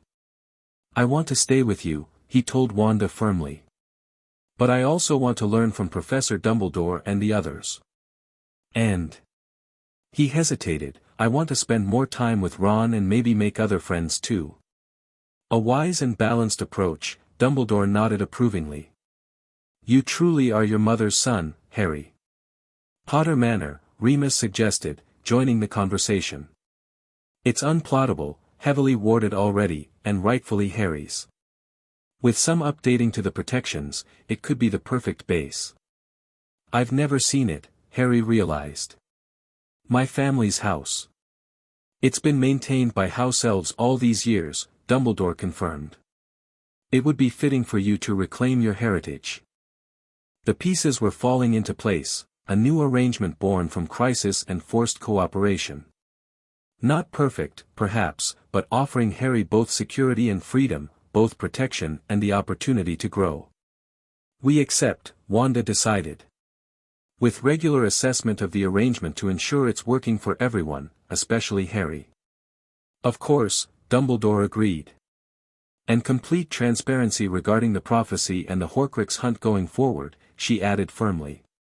No more hidden agendas. You have my word. Dumbledore extended his hand, and after a moment's hesitation, Wanda shook it. Harry watched this exchange with obvious relief. Does this mean we don't have to run anymore? It means we face things together, Wanda told him. Not running, but not fighting alone either. Later that evening, after Harry had been thoroughly examined by Madame Pomfrey and pronounced exhausted but healthy, they gathered in Dumbledore's office. The headmaster had arranged an initial visit to Potter Manor for the next day, with permanent relocation possible by the weekend. I've taken the liberty of beginning the paperwork for official magical guardianship, Dumbledore told Wanda, sliding a stack of parchments across his desk. Once filed with the Ministry, your status as Harry's guardian will be legally recognized in both magical and Muggle worlds. Wanda reviewed the documents carefully. No constraints on his magic. No monitoring beyond standard underage restrictions. None, Dumbledore confirmed. Harry's magic is his own, as it always should have been. Harry, who was examining the curious silver instruments that dotted the office, looked up at this. Does that mean I can keep practicing with my wand? Under proper supervision, yes, Dumbledore nodded. The trace on underage magic is primarily concerned with secrecy violations in Muggle areas. Within a magical household, particularly one as isolated as Potter Manor, reasonable practice is expected. And my chaos magic training with Wanda? I would be fascinated to observe that myself, with your permission, Dumbledore admitted. The combination of conventional wizarding magic and Ms. Maximoff's unique abilities could prove extraordinarily powerful. Snape, who had joined them after ensuring Quirrell was securely contained in the hospital wing, spoke up unexpectedly. The boy will need a clemency training as well. While the Horcrux is gone, the Dark Lord established a connection that may persist in other forms. I was thinking the same, Wanda agreed, surprising herself by finding common ground with the Dour Potions master. Mental defenses are essential, especially given what we know about Voldemort's abilities. Harry looked between them, clearly trying to keep up with the rapid planning of his educational future. Will I still get to play Quidditch and do normal kid stuff too? The adults paused, reminded again of just how young he really was despite everything he'd endured. Absolutely, Remus assured him. Your father would come back to haunt us all if we didn't get you on a broom regularly. Indeed, McGonagall agreed with unusual enthusiasm. I saw your father play for years. If you've inherited his talent along with his looks.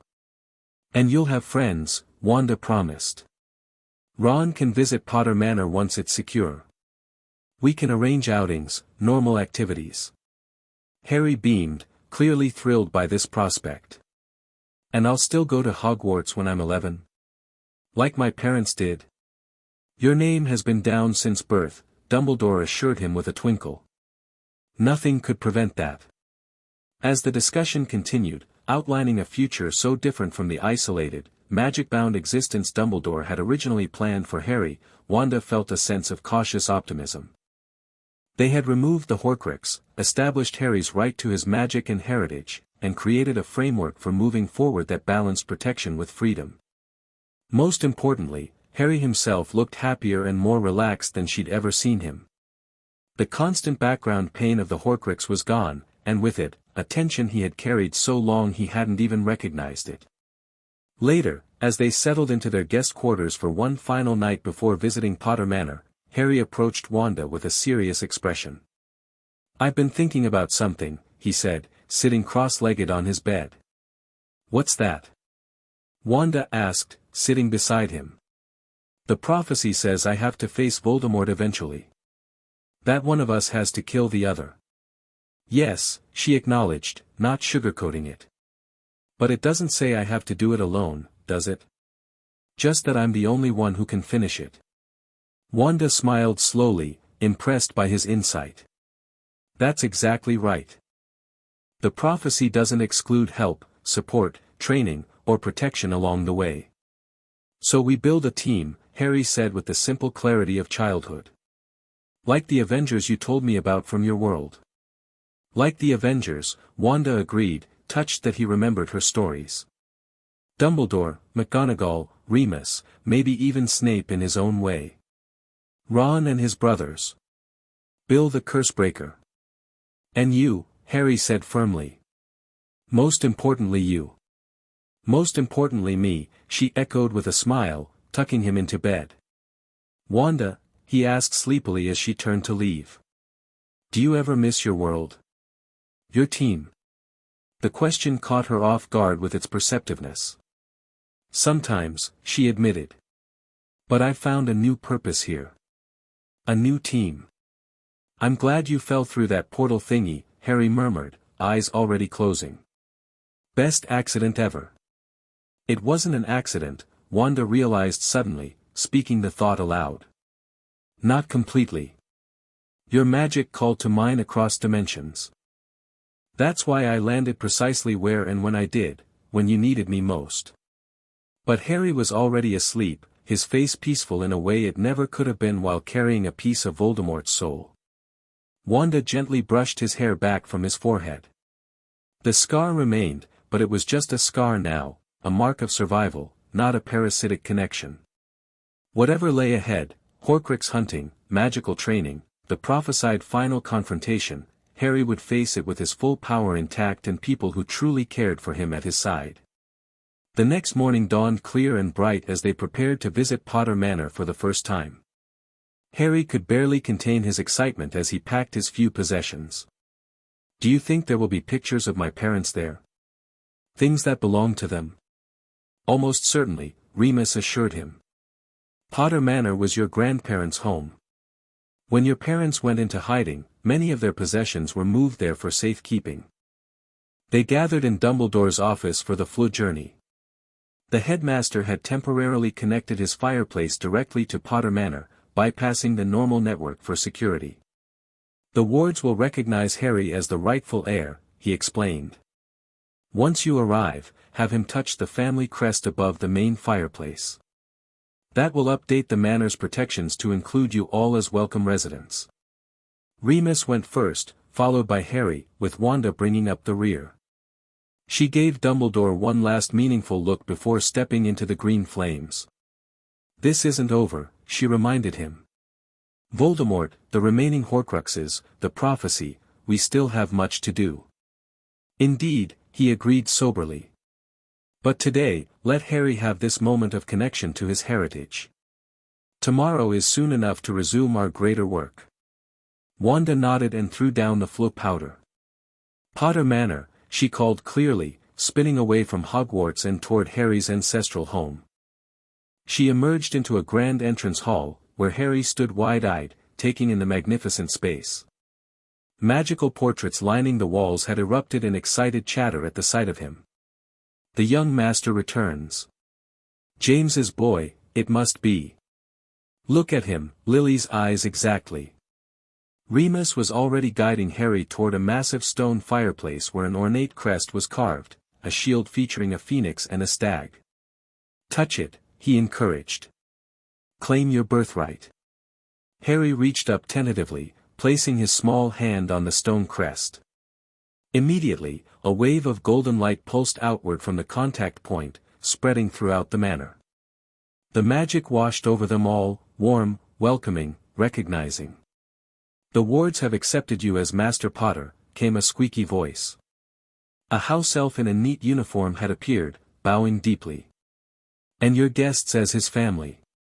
Pipsy is honored to serve the Potter heir after so many years." "Hello," Harry greeted, clearly unsure of house elf protocol but instinctively polite. "Thank you for taking care of my family's home." Pipsy beamed at being addressed directly. "Master Harry is most welcome. Would Master and his family like a tour? The manor has been kept ready these many years, hoping for your return." What followed was an overwhelming journey through Harry's heritage. The manor was extensive, a main house with over 20 rooms, set on grounds that included gardens, a Quidditch pitch, and even a small forest. Generations of Potters gazed from portraits, exclaiming over Harry's resemblance to his father and openly weeping at his return. In the family wing, they found a suite that had been prepared for James and Lily but never occupied, preserved exactly as it had been arranged before they went into hiding. And next to it, a nursery decorated for a baby Harry, with magical stars twinkling on the ceiling and toy broomsticks painted on the walls. "Your grandmother Euphemia designed it," a portrait of an elderly wizard with Harry's unruly hair explained. "When Lily was expecting you. They never got to see you use it." Harry stood in the center of the nursery, turning slowly, absorbing this tangible evidence of his parents' love, of the family and home that should have been his. In the master study, they discovered shelves of family albums. Harry reverently opened the most recent one to find photos of James and Lily, dancing at their wedding, holding baby Harry, laughing with friends who must have included a younger Remus. "This is what Voldemort stole from you," Wanda said quietly, watching Harry trace his mother's face in a photograph. "Not just your parents, but your connection to your history, your heritage." "And what Dumbledore continued by keeping me from all this," Harry added with unexpected insight. "He could have brought me here, even with the protections he thought I needed." "Yes," Wanda agreed, not sugarcoating it. "He made choices he believed were necessary, but they were still choices with consequences." Harry nodded, processing this. Then, to her surprise, he smiled. "But we fixed it. You found me," we got rid of the Horcrux, and now I'm home. And I'm going to learn everything, about magic, about my family, about how to finally stop Voldemort so no other kids lose their parents like I did." His resilience took her breath away. Despite everything, the abuse, the manipulations, the literal piece of a Dark Lord embedded in his forehead, Harry's spirit remained fundamentally hopeful and determined. "Yes," she agreed, kneeling to his level. "We fixed it. And whatever comes next, we face it together." "As a family?" he asked, a hint of vulnerability breaking through his confidence. "As a family," she confirmed. "Not the one you were born to, but one that chose you, Harry Potter. One that will always choose you." Remus joined them, eyes suspiciously damp after seeing his old friends in the photographs. "Your parents would be so proud of you," he told Harry. "Not just for surviving, but for how you've handled everything with such courage." Harry looked between them, the werewolf who had been his father's friend and the dimension-traveling witch who had rescued him from a cupboard, and his smile widened. "I think I'm going to be okay," he said with simple certainty. "More than okay," Wanda agreed, pulling him into a hug. Beyond the windows of Potter Manor, the magical world continued its complex dance of politics and power. Voldemort's wraith plotted its return somewhere distant, Death Eaters whispered in shadowy corners, and Dumbledore began his long-delayed hunt for the remaining Horcruxes. The prophecy still hung over Harry's future, neither can live while the other survives, but its interpretation had fundamentally changed. Harry would face his destiny not as a weapon shaped by Dumbledore's grand strategy, not as a magical battery with bound powers, but as a fully realized wizard surrounded by allies who valued him as a person, not a tool. And beside him always would be the Scarlet Witch, who had crossed dimensions to find him, who had declared war on Dumbledore for magical theft, and who had helped him reclaim his birthright, both magical and familial. As they continued exploring Potter Manor, Harry racing ahead to discover new rooms, Remus sharing stories of visits during school holidays, house elves popping in with refreshments, Wanda felt a sense of rightness settle over her. Whatever force had pulled her through that dimensional rift had led her exactly where she needed to be. To a cupboard under the stairs. To a boy with bound magic and a lightning scar. To a purpose that transcended worlds. Some might call it fate. Others, coincidence. But as she watched Harry Potter, free of Horcrux, free of bindings, free to grow into his power and potential, Wanda Maximoff simply called it justice. The end. Thank you for watching this video. Please be sure to subscribe to our channel and like this video.